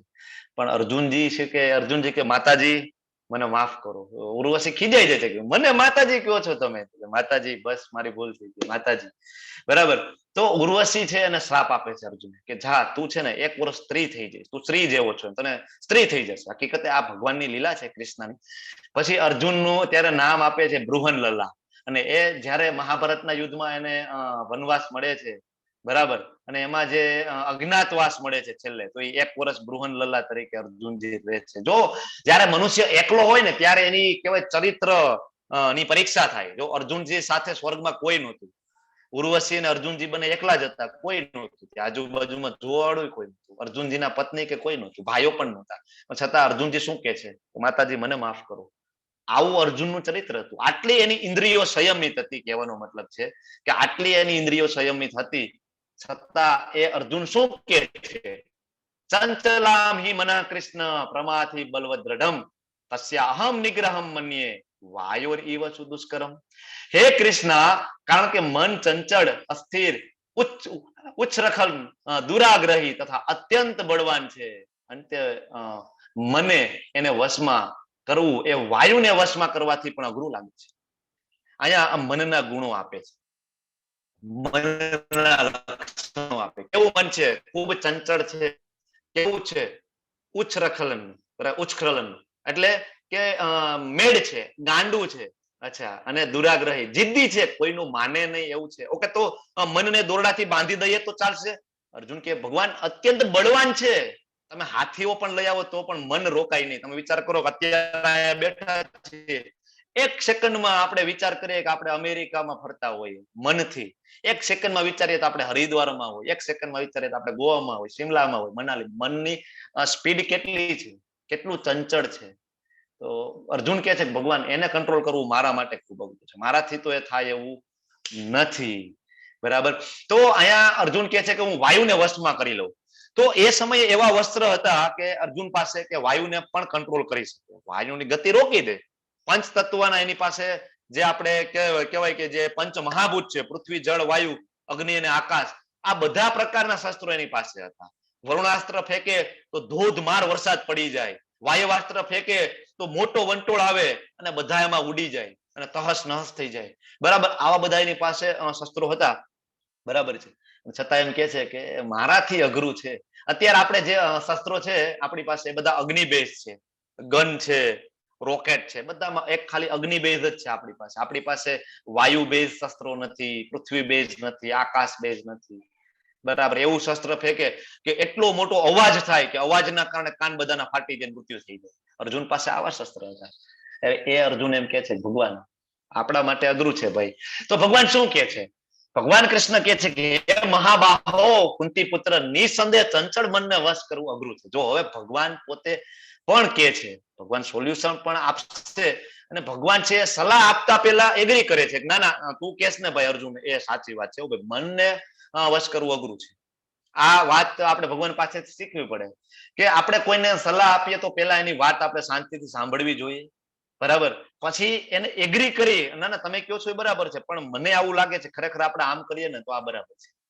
આપણે શું કહીએ, ના ના તું તો ખોટો જ છો ભાઈ, આમ થાય જ નહીં, એટલે ત્યાં વાત પૂરી થઈ જાય, રિઝલ્ટ એનું સારું આવે નહીં. તો કોઈ પણ ચર્ચાનો અંત સારો ક્યારે આવે, આપણે આ ભગવદ ગીતામાંથી આ રીતના શીખી શકીએ. ભગવાન છે પેલા વાતને એગ્રી કરે, અર્જુન તું કે છે બરાબર છે, મનને વશ કરવું અઘરું છે, પરંતુ યથાયોગ્ય અભ્યાસ, બરાબર, અભ્યાસેન તું ક્વંટેય વૈરાગ્યેન ચ ગ્રહ્યતે, કે તું અભ્યાસ કરીશ ને અને વૈરાગ્ય, આ બંને દ્વારા તું એને વશ કરીશ ને અર્જુન, તો થઈ જશે. મહાબાહો, બરાબર, અભ્યાસેન, તો અભ્યાસેન એટલે શું? અભ્યાસ એટલે practice. Practice make a man perfect. આ બધા સેન્ટેન્સ તો ખૂબ અત્યારે પ્રખ્યાત છે. ક્યાંથી આવે છે? ભગવદ ગીતામાંથી જ આવે છે, પણ કોઈ સ્વીકારતા નથી કે અમે ભગવદ ગીતામાંથી ચોરી કરેલી છે. Practice make a man perfect. અભ્યાસેન, અભ્યાસથી પરફેક્ટ થઈ શકાય, બરાબર. અભ્યાસ એટલે શું ભાઈ? કઈ રીતના પ્રેક્ટિસ કરશું? મનને બહુ ચંચળ છે અને વશમાં કરવા માટે ભગવાન આ સોલ્યુશન આપે છે કે અભ્યાસ. તો કઈ રીતના અભ્યાસ કરશું? ડૂસ, શું કરવું જોઈએ? તો કે તમે રોજ એક માળા કરો. હું તમને બધાને વિનંતી શું કામ કરું છું? તમે બધા મારી સાથે એક માળા કરો. એક માળા કરતા કરતા 2 કરશો, 3 કરશો, 4 કરશો, ભગવાનને ભોગ લગાડશો, ઠાકોરજી એની પ્રસન્નતા માટે ભોગ લગાડશો, તો શું થશે? એનાથી તમારા હૃદયમાં ધીમે ધીમે જે કલ્મશો છે ને એ બધા દૂર થશે. તમારી ચેતના છે એ શુદ્ધ થશે ધીમે ધીમે, બરાબર. અને એનાથી ધીમે ધીમે તમે આગળ વધશો, તમે 16 માળાએ પહોંચી જશો. તમે આરામથી શાંતિથી એક જગ્યાએ બેસીને 16 માળા કરશો, અને સવારમાં જો 16 માળા થાય તો મન એકદમ કંટ્રોલમાં હોય, તમારો ડિસિઝન પાવર એકદમ જોરદાર હોય, તમારા કામ ધંધા ઉપર તમારું એકદમ ફોકસ હોય, બરાબર. જે કામ નું ડિસિઝન લેવામાં તમારે 2-4 કલાકનો સમય જાય, પણ જો તમે સવારમાં 16 રાઉન્ડ કરતા હોય તો એ જ કામનું ડિસિઝન છે એ તમે અમુક મિનિટોમાં લઈ શકો. શું કામ? ભગવાન છે દદામી બુદ્ધિયોગમ 10મા અધ્યાયમાં કહે છે કે હું તને એવો બુદ્ધિયોગ આપીશ ને કે તારી પાસે સમય વધશે મારી પાસે આવવાની પ્રક્રિયામાં ઇન્વોલ્વ થવા. તો આપણે આપણું જે ભૌતિક જગતમાં આપણે આવ્યા છે, કામ ધંધો કરીએ, પણ આપણે ભક્તિમાં આગળ વધીશું તો આપણે એટલા ફોકસ્ડ થઈ જશું કે આપણે એ કામને એકદમ બેસ્ટ રીતના કરી શકીશું. તો અભ્યાસ, આપણે અભ્યાસ કરવાનો. પછી વૈરાગ્ય. ભગવાન બીજો શબ્દ કે છે વૈરાગ્ય. તો વૈરાગ્ય એટલે શું ભાઈ? વૈરાગ્ય એટલે સાધુ થઈ જવાનું છે, ટકો બકો કરાવીને કહેવાય કે શિખા રાખી અને સંન્યાસી બની જવાનું છે? પ્રભુપાદનો ભાવાર્થ તમે વાંચો, પ્રભુપાદ બહુ ક્લિયરલી લખે છે કે કંઈ છોડવાનું નથી, કઈ પણ છોડવાનું નથી. ઉલટાનું તમારી પાસે જે છે ને એ કૃષ્ણને અર્પણ કરો ને, એ સાચો વૈરાગ્ય છે. ભક્તિ રસામૃત સિંધુમાં રૂપ ગોસ્વામીજી લખે છે કે સાચો ત્યાગ એ છે, સાચો સંન્યાસ એ છે કે તમારી પાસે જે છે ને એ કૃષ્ણને અર્પણ કરો, એ કૃષ્ણની સેવામાં લગાડો. કારણ કે તમારું કંઈ છે જ નહીં. 7મા અધ્યાયમાં પણ ભગવાન કહે છે, બરાબર, પરા અને અપરા શક્તિ. ભગવાન પોતાની શક્તિનું વર્ણન કરશે ત્યારે આપણને ખબર પડશે કે આપણું ખરેખર કઈ છે જ નહીં. આપણને એવું લાગે કે આપણું છે, આપણું કઈ નથી. તો આપણી પાસે જે છે ને એ ભગવાનને અર્પણ કરવાનું. વૈરાગ્ય, અને વૈરાગ્ય કહેવાય. બાળકો મોટા કરવા, આપણને એમ થાય કે બાળકો મોટા કરવા એમાં વૈરાગ્ય કઈ રીતના? તો મેં તમને આની પહેલા સમજાવેલું કે ભાઈ ગમે તે કામ છે એ તમે કૃષ્ણ ભાવના મૃતમાં રહીને કરી શકો. તમે તમારા બાળકને ટોપ લેવલનું એજ્યુકેશન આપો, સાથે સાથે ભગવદ ગીતા ભાગવતમ તમે એને સમજાવો, તો એ મોટો થશે તો એ એના એજ્યુકેશનનો ઉપયોગ કરશે ક્યાં? ભગવાનની સેવામાં. અહીંયા ઘણા બધા ભક્તો છે, નયા માતાજી છે, તો અત્યારે એના એજ્યુકેશનનો ઉપયોગ કરે છે આ બધું રેકોર્ડિંગ કરવા માટે. રેકોર્ડિંગ કરે છે, સ્લાઇડ મોકલે છે, બરાબર, વિડીયો મોકલે છે, એને અપલોડ થાય છે. મનદીપ પ્રભુ ખૂબ સારી સેવા આપે છે, જિગ્નેશ દરબારજી મ્યુટ અનમ્યુટ આ બધી સેવા આપે છે. તો અલ્ટિમેટલી તમે તમારો એજ્યુકેશનનો ઉપયોગ કરો છો શેના માટે? ભગવાન માટે ઉપયોગ કરો છો. તો બસ આ જ વૈરાગ્ય છે ને, આ જ અકર્મ છે ને, આ જ અલ્ટિમેટલી ભક્તિ છે. ભક્તિ એટલે તમારી પાસે જે કંઈ છે, તમારી પાસે જ્ઞાન છે, પૈસા છે, સમય છે, સૌથી બેસ્ટ તો સમય છે, એ તમે ભગવાનને આપો, બરાબર. માતાજીઓ છે, બધી ગૃહિણીઓ છે, તો ભગવાન માટે ભોગ બનાવે, મંદિર સાફ રાખે, તો ભાવ હોવો જોઈએ મારા ઠાકોરજીનું ઘર છે એના માટે ભોગ બનાવવાનો છે અને એના માટે મારે સાફ રાખવું જોઈએ, આ ભાવ હોવો જોઈએ. તો આ છે વૈરાગ્ય. કંઈ છોડવાનું નથી છતાં વૈરાગ્ય, બરાબર, એ આપણે ભગવદ ગીતામાંથી સમજી શકીએ. તો મન છે એક મિત્ર છે કે દુશ્મન? મન છે એ મિત્ર પણ છે અને મન છે એ દુશ્મન પણ છે, શત્રુ છે. મન એ શત્રુ આપણો કેવો શત્રુ છે? તો તો કે ભાઈ આ જીવનમાં આપણને પશુ જેવું જીવન જીવવા માટે મજબૂર કરી દે ને એ મન છે. તમને બધાને એમ થાય કે પશુ જેવું જીવન જીવવા મજબૂર કરે, ભાઈ અમે તો ટીપ ટોપ સરસ મજાના કપડા, શર્ટ, બરાબર. યસ, તુષારજી લખે છે જેટલું મંદિર ક્લીન એટલું mind clean. Yes, exactly Tusharji, thank you. તો તમને બધાને એમ થાય કે પશુ જેવું જીવન અમે તો બધા ટીપટોપ જીવીએ છીએ, હોટલમાં જમીએ છીએ અને આનંદ કરીએ છીએ અને ફોરવ્હીલમાં ફરી, આમાં કઈ પશુ જેવું અમને લાગતું તો નથી. પણ પ્રભુપાદનું તમે ઈશોપનિષદ વાંચો, ભગવદ્ ગીતા વાંચો તો તમને ખ્યાલ આવે કે ખરેખર જ્યાં સુધી તમે ભગવાનના શરણે નથી જતા, જ્યાં સુધી તમે ભગવાનનું જ્ઞાન નથી લેતા ને, તો આપણે બધા પશુ છીએ. શું કામ પશુ છીએ? જો આહાર, નિંદ્રા, ભય અને મૈથુન, આહાર, નિંદ્રા, ભય અને મૈથુન, આ 4 વસ્તુ છે જે આપણે પણ કરીએ છીએ અને બધા પશુ કરે છે. પેલી વસ્તુ આહાર, આપણે પણ કહેવાય 3 ટાઈમ 4 ટાઈમ જમીએ છીએ, ખાઈ પીએ છીએ. બધા પશુ એની વ્યવસ્થા કરી લે છે ખાવા પીવાની, બધા. ઇવન કેડીને કણ અને હાથીને મણની વ્યવસ્થા ઠાકોરજી કરે છે, બરાબર. અને ઇવન હાથી ખાઈ શકે ને એટલું તો આપણે ખાઈ પણ ના શકીએ. ઓકે.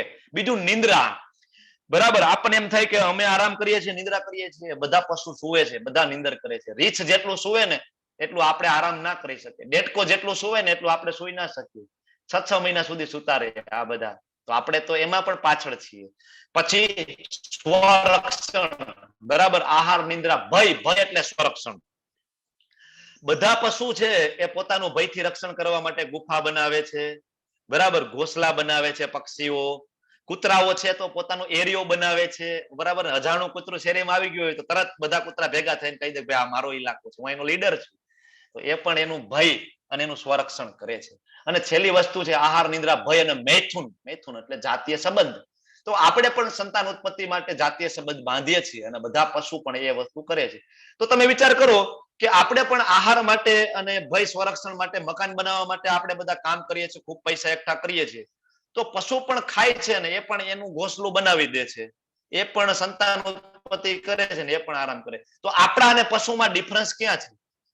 ક્યાં છે? આમાં કઈ લાગતું નથી કે આપણામાં પશુમાં કઈ ખરેખર ફરક હોય. 4 વસ્તુ એ કરે છે, 4 વસ્તુ આપણે કરીએ છીએ. તો આપણને ભગવાને બુદ્ધિ આપેલી છે કે જેનાથી આપણને ખબર પડે કે આપણે મનુષ્ય દેહનો ખરેખર ઉદ્દેશ્ય શું છે. જો આપણે આ જાણીએ, જો આપણને આ જિજ્ઞાસા થાય કે હું કોણ છું અને હું શું કામ અહીંયા છું અને મારો સંબંધ ભગવાન સાથે શું છે, મારે અલ્ટિમેટલી કરવાનું શું છે, આ પ્રશ્ન જો આપણને થાય ને તો જ આપણે પશુથી અલગ છીએ, નકર આપણે પશુ જ છીએ. એટલે મન છે, મનના કારણે ઈચ્છાઓ થાય, ઈચ્છાના કારણે આપણે ભૌતિક જગતમાં સતત જન્મ મૃત્યુ જરા વ્યાધિમાં ફરીએ અને સતત આપણે પશુ જેવું જીવન જીવીએ છીએ. મન છે ખૂબ અઘરું છે. એક વખત ઇન્દ્ર છે ને, રાજા ઇન્દ્ર એક વખત હાથી પર જતા હોય છે એરાવત ઉપર. તો સામે ઋષિ આવે છે. જનરલી ઋષિ અને ભગવાનના ભક્તોને કેવું હોય કે કંઈક આપવાની ભાવના હોય, બરાબર. કંઈક પ્રસાદ આપે, કંઈક માળા આપે, કંઈક આપે, એની પાસે જે કંઈ હોય આપે, ફૂલનો હાર આપે, બરાબર. તમે ઇસ્કોનના મંદિરમાં જાઓ તો બધા પ્રભુજીઓ, બધા ગુરુઓ જયારે લેક્ચર લેતા હોય તો એના ગળામાં હાર હોય. તો તમને બધાને પ્રશ્ન થાય કે આ બધા પોતે જાતે હાર પહેરીને લેક્ચર લેતા હશે તો પોતાની જાતને શું કઈ મોટા ભગવાન માનતા હશે? તમને આવો પ્રશ્ન. હકીકતે એવું નથી. ભગવાનને અને પ્રભુપાદને જે હાર પહેરાવેલો હોય ને એ હાર છે એ બીજા ભક્તો એમના પહેરાવે. કોને? જે પ્રીચર્સ હોય. કારણ કે વ્યાસાસન ઉપર બેઠા છે, વ્યાસદેવને રિપ્રેઝન્ટ કરે છે એટલે એમને પહેરાવે. એનાથી શું થાય તો કે ભગવાનનો પ્રસાદ છે, ગળામાં પહેરેલો છે, તો એ સૂંઘે, એ જે ભક્ત હોય ને એ સૂંઘે, સૂંઘવાથી એ અંદર જાય ને ચેતના શુદ્ધ થાય.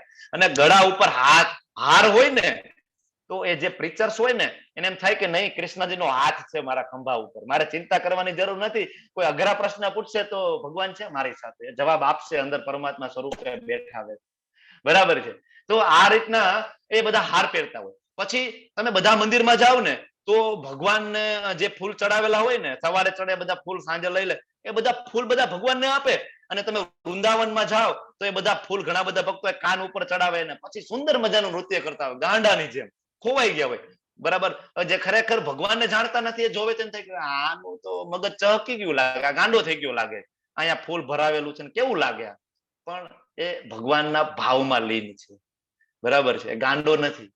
એ હરે કૃષ્ણ મહામંત્રમાં ખોવાઈ ગયા છે આ બધા અંગ્રેજો, ભૂરિયાઓ. તમે જો માયાપુર ધામ જાઓ, વૃંદાવન ધામ જાઓ, બધા અંગ્રેજો આપણી સંસ્કૃતિને અપનાવે છે ને આપણને શરમ થાય છે. આપણને ધોતી પહેરવામાં શરમ થાય પણ એ લોકો ધોતી પહેરે છે જીન્સ છોડીને. અને આપણે તો હજી ફાટેલા જીન્સ તરફ જવું છે, હજી વધારે ફાટેલા પહેરવા છે. ઓકે, તો મન આવું છે કે મન છે બરાબર, એ કહેવાય જે ઋષિ મુનિ જે આવે છે બરાબર, એ હાર આપે છે. આપણે ત્યાં હતા બરાબર છે, તો હાર આપે છે. ઇન્દ્ર મનના ઈચ્છાઓના કારણે ગુમાનમાં હોય છે. મન તો ગમે તે કરાવે, ઇન્દ્રને પણ ઘમંડ આવે છે. એટલે ઋષિ મુનિ જાણી જાય આને ઘમંડ છે, એટલે ઋષિ હાર આપે છે, તો ઇન્દ્ર હાર લઈ અને હાથી નું જે મોઢું હોય ને એને ઉપર રાખી દે. પોતે પહેરતો નથી, નકરી પ્રસાદ છે, પહેરવો જોઈએ બરાબર. પ્રસાદ પહેરી સૂંઘી અને દર્શન કરી માથે ચડાવી પછી એને મૂકવો જોઈએ બરાબર. તો એ પહેરતો નથી, ઇન્દ્ર ગુમાનમાં હાથીના મોઢા ઉપર રાખી દે. એટલે હાથી થોડો હલે તો હાર નીચે પડી જાય ને, હાર છે હાથીના પગની નીચે આવે. અને ઋષિ સમજી જાય છે કે ભાઈ હવે ઇન્દ્રને ઘમંડ આવી ગયો છે. અને અભિમાન છે ને, ઘમંડ છે, એ આધ્યાત્મિક પ્રગતિ માટે ખૂબ નુકસાનકારક છે. એટલે ભક્તો છે કૃપા કરે, ઘમંડ તોડે તો ઋષિ મુનિ તરત શ્રાપ આપી દે. શ્રાપમાં પણ એની કૃપા હોય છે. તો શ્રાપ આપે છે, શું કે છે કે તને બહુ ઘમંડ છે ને, જા તું મનુષ્ય યોનિની સૌથી નીચલી યોની છે ને બરાબર, જીવ યોનીમાં સૌથી નીચલી, એમાં તારો જન્મ થશે. તો ઇન્દ્ર છે તરત ડુક્કર બની જાય છે. ડુક્કર એટલે ભૂંડડું આપણે કહીએ ને, એ બની જાય છે. સ્વર્ગમાં તો હાહાકાર થઈ જાય છે કે ભાઈ ઇન્દ્ર જતા રહ્યા, કોઈ કંટ્રોલર હવે છે નહીં, બધા સ્વચ્છંદી થઈ જાય ને. આપણા ઘરમાં પણ કોઈ કહેવા વાળું ના હોય તો કેવો કંટ્રોલ જતો રહે, બધાને જેમ કરવું એમ. બધા જાય છે બ્રહ્મા પાસે, બ્રહ્માજી કાંઈક નિરાકરણ કરો. બ્રહ્માજી કે ઠીક છે હું જાઉં છું. બ્રહ્માજી જાય છે તો ઇન્દ્ર તો નીચે ડુક્કર બનેલા હોય છે ને, અને એ તો આનંદમાં, મજા, કાદવમાં, કીચડમાં, અને ખાય શું તમને બધાને ખબર, ડુક્કર મળ બરાબર, મળ ખાય. તો ઇન્દ્રને એમાં પણ આનંદ છે. ભગવાન છે એ બધાને આનંદની વ્યવસ્થા કરે છે. તમે કૂતરા બનો, આપણે કૂતરા બનીએ તો ભગવાન એમાં પણ આનંદની વ્યવસ્થા કરે છે. કોકરોચ બનીએ તો કોકરોચમાં પણ ભગવાન આપણને આનંદની વ્યવસ્થા કરે. ઇન્દ્ર ડુક્કર બને તો ડુક્કરમાં એને આનંદની વ્યવસ્થા ભગવાન કરે છે. બ્રહ્માજી જાય છે અને કહે છે ચાલો, તો ઇન્દ્ર કહે છે ભાઈ મને ખૂબ આનંદ છે, મને ખૂબ મજા આવે છે, મારે નથી આવવું. બ્રહ્માજી તરત એના અંજલિમાંથી દિવ્ય જળ છાંટે અને ઇન્દ્ર તરત પ્રગટ થાય છે, ભૂંડમાંથી ઇન્દ્ર બની જાય છે. અને પછી બ્રહ્માજી કહે છે તમે શું કહો છો, તમને આમાં આનંદ આવે છે, તમે દેવોના રાજા છો. તો મન છે એ કેવો છે, આવો છે કે આપણને અધમથી અધમ યોનિમાં આપણને ધકેલી દે, એમ મન છે.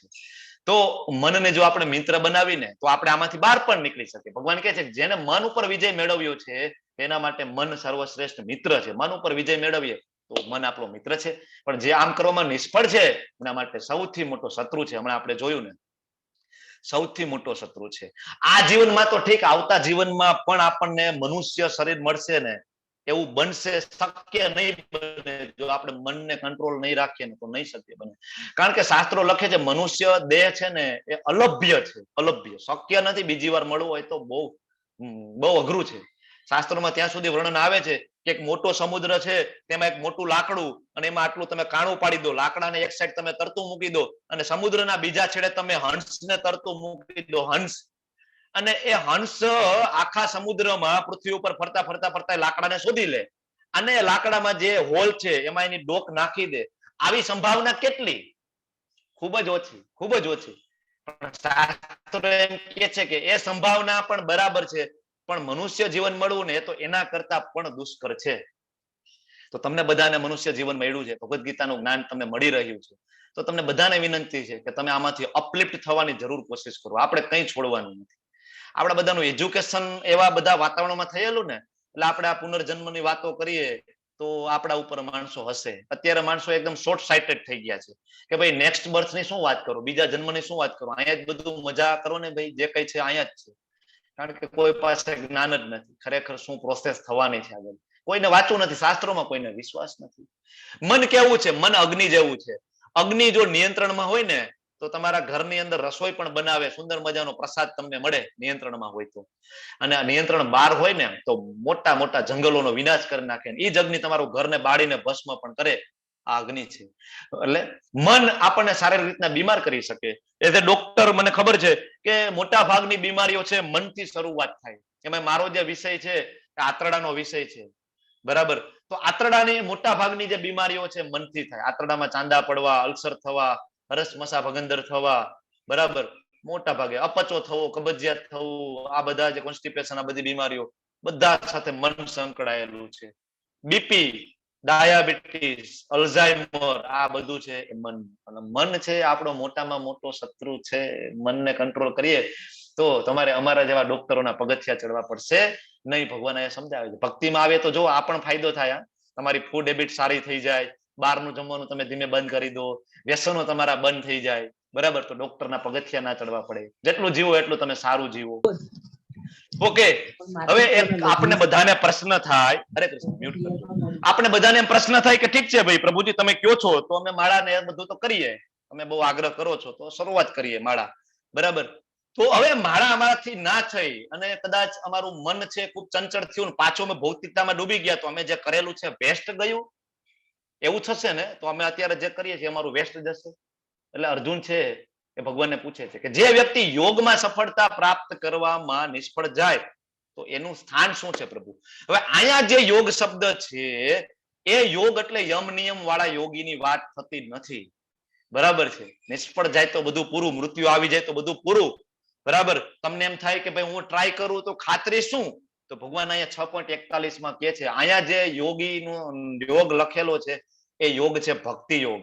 અને અહીંયા જે યોગી વિશે વાત થાય છે એ વાત થાય છે ભક્તિ યોગી, બરાબર. તમને એમ થાય કે ભાઈ અષ્ટાંગ યોગ નું ચેપ્ટર આલે છે ને તમે ભક્તિની વાત કરી રહ્યા છો, પણ ભગવાન પોતે જ હમણાં કહેશે આગળ.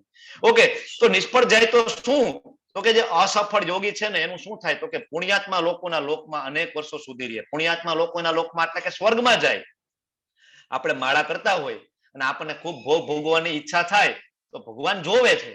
આપણે એમ થાય કે ભાઈ મારે પણ મોટું મકાન હોય, એક મર્સિડીઝ ગાડી હોય, એક સુંદર મજાની અપ્સરા જેવી મારી પત્ની હોય, આ બધા વિચારો જો આપણને આવતા હોય તો ભગવાન છે ખૂબ દયાળુ છે, ખૂબ કૃપાળુ છે.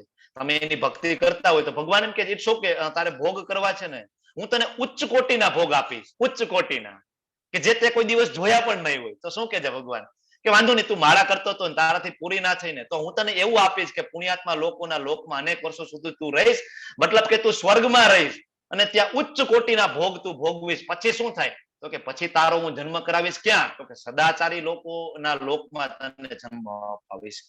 આપણે આ ગોલોક ચાર્ટમાં જોયું હતું ને, સદાચારી લોક, બરાબર. ગોલોક ચાર્ટમાં આપણે જોયું હતું ઉચ્ચ લોક ક્યાં છે, આ બધા જોતા. સદાચારી લોકો એટલે કે સારા માણસો જે ભક્તો છે એના ઘરમાં જન્મ થાય. ઘણા બધા અહીંયા ભક્તો છે એની ઘરે નાના નાના બાળકો હોય. તમે બધા ભક્તિમાં હોય તો તમારું બાળક ઓટોમેટિક ભક્તિમાં લાગી જાય, ભોગ કરવા માંડે, જપ ભોગ લગાડવા માંડે, જપ કરવા માંડે, આરતી કરે, બધું કરે ને. તો જેની ભક્તિ 5% થઈ છે, 10% થઈ છે, 15%, 20% થઈ છે તો ભગવાન કહે છે કે ભાઈ વાંધો નહીં, તમે ભોગમાં પડી ગયા છો પાછા, હું તમને ઉચ્ચ કોટીનો ભોગ આપું અને પછી તમારો જન્મ છે ને હું સદાચારી લોકોમાં આપીશ. એટલે તમે ત્યાંથી તમારી જે ભક્તિ 5% હતી ને એ તમારી રિઝર્વ રહેશે એમ, અને તમે 6% થી પાછી શરૂઆત કરો. એટલે આપણે ઘણા નાના બાળકો છે ને જન્મે ને ત્યાં દામોદર અષ્ટકમ બોલતા હોય. કોણ શીખડાવે છે એમ? ક્યાંથી આવડે છે? પુણ્ય જન્મ એને પૂર્વ જન્મમાં કરેલું છે બધું, એને યાદ છે, ભગવાન એને યાદ આપે એટલે કરે છે, બરાબર ને. પછી ભગવાન શું કે છે કે અથવા તો ગર્ભ શ્રીમંત લોકોના કુળમાં જન્મ આપીશ. ગર્ભ શ્રીમંત એટલે ખૂબ રૂપિયા વાળું ફેમિલી હોય. ભગવાન એમ થાય કે હજી તારે જો થોડા ઘણા ભોગ કરવાના ત્યાં સ્વર્ગમાં બાકી રહી ગયા હોય તો હું તને એવો ફેમિલી આપું, મુકેશ અંબાણીની ઘરે તને જન્મ આપીશ, તને અમિતાભ બચ્ચનની ઘરે તને જન્મ આપું, તો આનંદ કર. પણ એક્ઝેક્ટલી શું કામ આપે છે? ગર્ભ શ્રીમંત લોકોના કુળમાં શું કામ જન્મ આપે? કારણ કે આપણે પૈસા કમાવા માટે બહુ તકલીફ ના થાય, બહુ દોડવું ના પડે.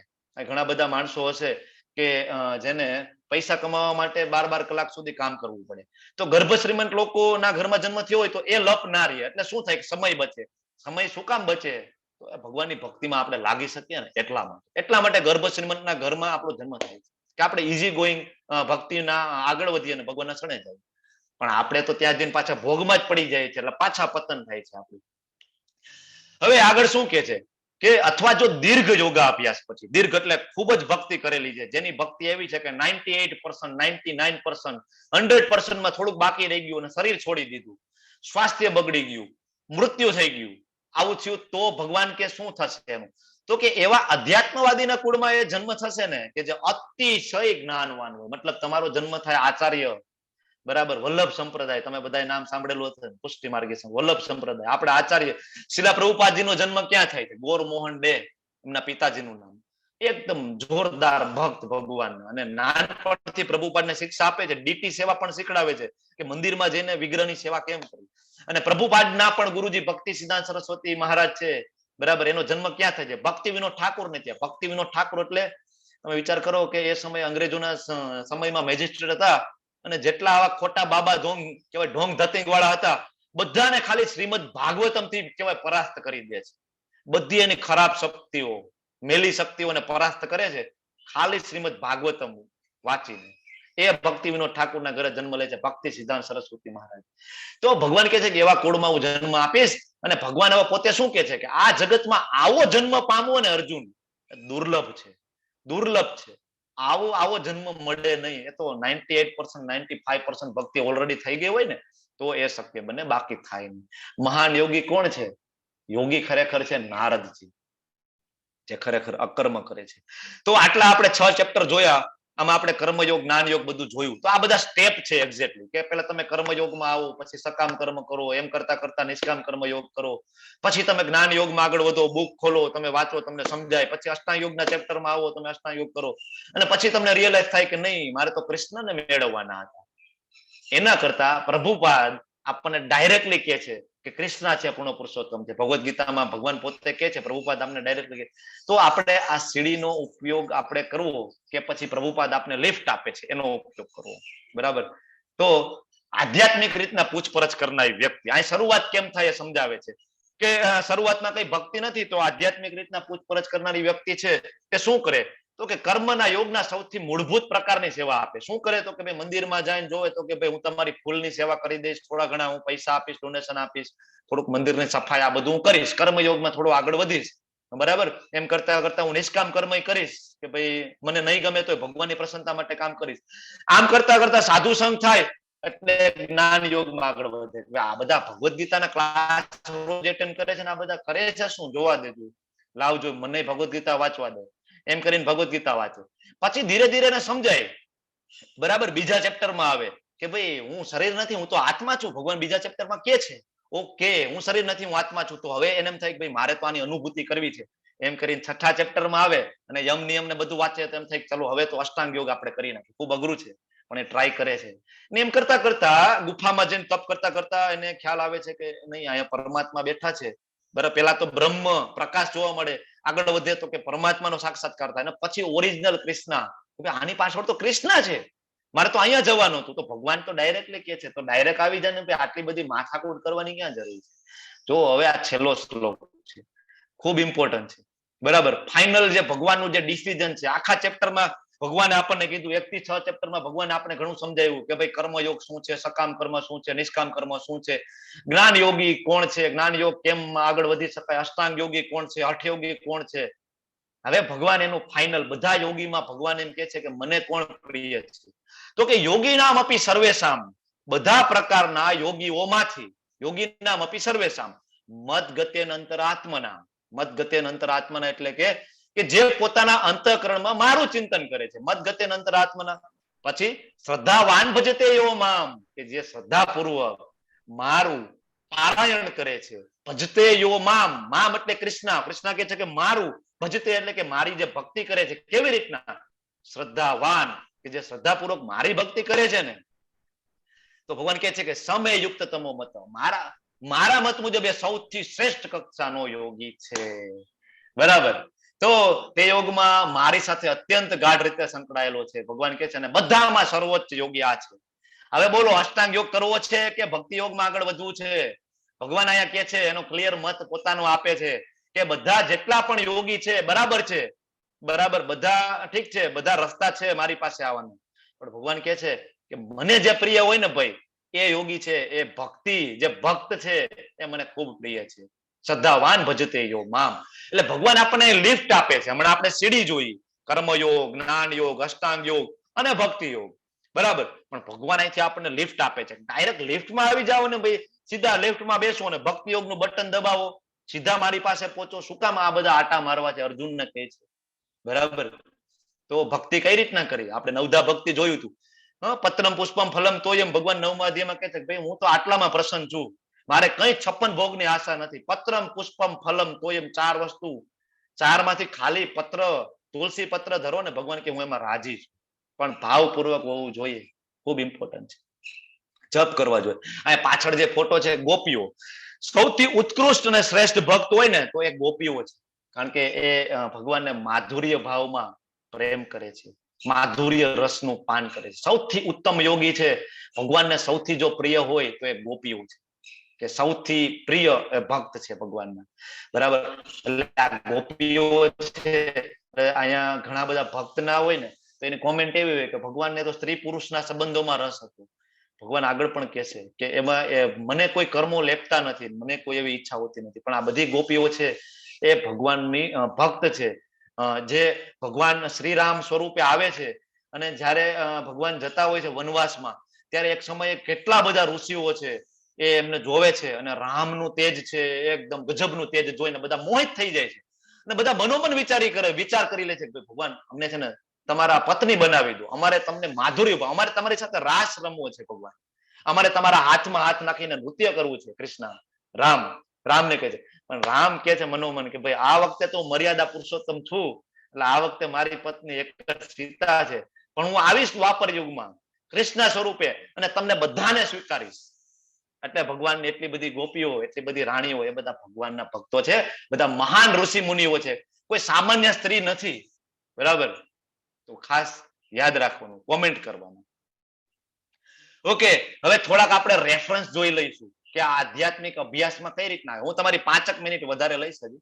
તો શ્રીમદ ભાગવતમની અંદર 12.3.52 તમારી સામે સ્લાઇડ છે, એમાં કે છે કે કૃત્ય યજ્ઞાયતો વિષ્ણુમ ત્રેતાયામ યજતો મખે દ્વાપરે પરિચાર્યાયામ કલો તદ હરિ કીર્તનાથ. એટલે અર્થ શું થાય તો કે ભાઈ સતયુગની અંદર ભગવાન વિષ્ણુનું ધ્યાન કરવું, કૃષ્ણનું ધ્યાન કરવું. બરાબર છે. શું કામ? ત્યારે ઉંમર, આયુષ્ય 1 લાખ વર્ષનું હતું, વાતાવરણ શુદ્ધ હતું, બધાના મન છે કંટ્રોલમાં હતા, અને ગુરુકુળમાં એજ્યુકેશન થયેલું, તો બધાને ખબર છે કે ભાઈ જંગલમાં જઈને ધ્યાન આપણાથી થઈ શકશે. It's okay. કરદમ મુનિ છે એ 10,000 વર્ષ સુધી ધ્યાન કરે છે, અને ભગવાન કપિલ છે એમને ત્યાં પુત્ર સ્વરૂપે આવે છે, કૃષ્ણ પોતે. બરાબર. પછી આગળ આવે ત્રેતાયુગ. તો ત્રેતાયુગની અંદર યજ્ઞ થતો, જે યુગની અંદર ભગવાન શ્રીરામ આવેલા, પ્રભુ શ્રીરામ આવેલા, તો ત્યારે પ્રભુએ ઘણા બધા યજ્ઞ કરેલા ને દશરથજીએ પણ યજ્ઞ કરેલા. તો ત્યારે યજ્ઞ થતા, કારણ કે બ્રાહ્મણો શુદ્ધ હતા, જગ્યા પવિત્ર હતી, આહુતિ પવિત્ર હતી, તો એ થતું. પછી દ્વાપર યુગ આવે છે. તો દ્વાપર યુગની અંદર બધા મોટા મોટા મંદિરોમાં પૂજા અર્ચના કરતા, ઘર કરતા મંદિરો મોટા હતા, અને ઘરમાં ઓછા રહેતા માણસો મંદિરમાં વધારે રહેતા, ઠાકોરજીની સેવા કરતા, કારણ કે બધા પાસે સમય હતો. બરાબર ને, જીવન નિર્વાહ પૂરતું કમાય અને પછી ભગવાનની સેવામાં બધા લાગતા. તો એ દ્વાપર યુગમાં શક્ય હતું. અને હવે આપણો યુગ આવે છે જે કલયુગ, કલિકાલ. કળિયુગની અંદર શું થાય તો કે ખાલી હરિનામ કીર્તન થઈ શકે, બીજા આના સિવાય આપણો ઉદ્ધાર નથી. ભગવાનના પવિત્ર નામોનો આપણે જાપ કરી શકીએ છીએ. બરાબર. તો ચૈતન્ય મહાપ્રભુ પોતે આવે છે, પંચતત્વ સાથે આવે છે, આપણે ચર્ચા થઈ ગઈ. બરાબર. તો એ આપણને કહે છે કે હરિનામનો જપ કરો. તો આપણે પગથિયા ચડવા છે કે લિફ્ટમાં જવું છે, આપણે હમણાં ચર્ચા થઈ ગઈ. મંત્ર શું છે તો કે મનને બધા વિષાદોથી મુક્ત કરે એને કહેવાય મંત્ર. બરાબર. હરે કૃષ્ણ મહામંત્રનો તમે બધા જપ કરો, એમ કરતા કરતા તમે ભગવાનના શરણે જઈ શકો. કેટલા ભક્તો, આ તમે ફોટામાં જો, બધા ભક્તોના ફેસ ઉપર જો તો તમને એકદમ આનંદ જોવા મળે, દિવ્ય આનંદ જોવા મળે. અને અમે બધા મંદિરે જતા હોય તો આપણને એમ થાય કે આપણે લાખો રૂપિયાનો ખર્ચો કરીને ઘરે પ્રસંગ કરીએ ને, તો પણ આપણે આવું કીર્તન ને આવું નૃત્ય ના કરીએ જેટલું ઠાકોરજીની સામે કીર્તન ને નૃત્ય કરીએ. આપણે કદાચ આપણી ઘરે લાખો રૂપિયાનો પ્રસંગ કરીએ ને તો એવો આપણને આનંદ ના આવે જેટલો આનંદ આપણે ભગવાનના મંદિરમાં આવે. તો આપણે આ મહામંત્ર અને હરિનામના શાસ્ત્રીય સંદર્ભો જોઈ છે કે નારાયણ સંહિતામાં શું કહે છે તો કે ભાઈ કળિયુગમાં લોકોએ ભગવાનના પવિત્ર નામોનો જાપ કરવો જોઈએ. જો નારાયણ સંહિતામાં લખે છે. બરાબર. આગળ કલિસંત્રણ ઉપનિષદ છે. ઘણા એમ કે ભાઈ અમારે ભગવદ ગીતાનો રેફરન્સ નથી જોતો, અમારે તો વેદોનો રેફરન્સ જોઈએ. વેદો, તો વેદની અંદર ઉપનિષદ આવે છે. શું કે છે એમાં કલિસંત્રણમાં તો કે ઇતિ ષોડશકમ નામ કલી કલ્મસ નાશનમ નત પરાતરો પાયઃ સર્વ વેદેશુ દૃશ્યતે. એટલે બધા વૈદિક સાહિત્યોમાં શોધ્યા પછી કોઈ પણ વ્યક્તિ આ યુગમાં ષોડશક નામ, જેમાં 16 શબ્દ છે ભગવાનના, 16 નામ છે. હરે કૃષ્ણ મહામંત્રમાં 16 શબ્દ છે, 16 ભગવાનના નામ છે. તો કે આ જે 16 નામ વાળો મંત્ર છે ને, એ આ યુગમાં હરે કૃષ્ણ મહામંત્ર છે ને, એના જાપ કરતા કોઈ પણ બીજી એવી કોઈ પ્રોસિજર છે જ નહીં, અને આનાથી વધારે કોઈ શ્રેષ્ઠ છે નહીં. ઉપનિષદમાં લખે છે બ્રહ્માજી. બરાબર. ચૈતન્ય ચરિતામૃતની આદિ લીલા 17.21 લખે છે કે હરેર નામ હરેર નામ એવ કેવલમ કલો નાસ્તિ એવ નાસ્તિ ગતિર અન્યથા. ચૈતન્ય મહાપ્રભુ સાક્ષાત શ્રી કૃષ્ણ જયારે કળિયુગમાં આવે છે તો એ પણ લખે છે, શું કહે છે કે ઝઘડા અને દંભના આ યુગમાં મુક્તિનો એકમાત્ર માધ્યમ છે ભગવાનના પવિત્ર નામોનો જાપ કરવો. બીજો કોઈ રસ્તો નથી, બીજો કોઈ રસ્તો નથી, બીજો કોઈ રસ્તો નથી. શું કામ તમને હું જાપ કરવાનું કહું છું, જપ કરવાનું કહું છું? વાય? શ્રીમદ ભાગવત ની અંદર અમારે ભાગવતમનો રેફરન્સ જોતો હોય તો એમાં સુખદેવ ગોસ્વામીજી છે પરીક્ષિત મહારાજને કહે છે 12.3.51 શું કહે છે કે હે મારા પ્રિય રાજા, જો કે કળિયુગ છે દોષોથી ભરેલો છે, કળિયુગમાં ખૂબ દોષો છે, ખૂબ તકલીફ આવશે. તો પરીક્ષિત મહારાજ છે ખૂબ દુઃખી થઈ જાય છે. ભગવાનના ભક્ત ખરા ને, એ વિચારે છે તો બધા જીવો ભગવાનના શરણે કેમ જશે? તો પછી એને સાંત્વના આપતા સુખદેવજી કહે છે કે પણ આ યુગમાં એક વિશેષ ગુણ પણ છે પરીક્ષિત મહારાજ, એક ગુણ પણ છે. એમાં શું છે તો કે હરે કૃષ્ણ મહામંત્રનો જપ કરવાથી જે વ્યક્તિ ભૌતિક બંધનમાંથી મુક્ત થઈ શકે છે અને ભગવાનના ધામમાં જઈ શકે છે. તો કળિયુગની અંદર આપણું જીવન નાનું છે, મંદ બુદ્ધિ છે, અધોગતિમાં આપણે ચાલીએ છીએ. બરાબર. તો એક પોઝિટિવ પોઈન્ટ આપણી પાસે છે હરે કૃષ્ણ મહામંત્રનો જપ.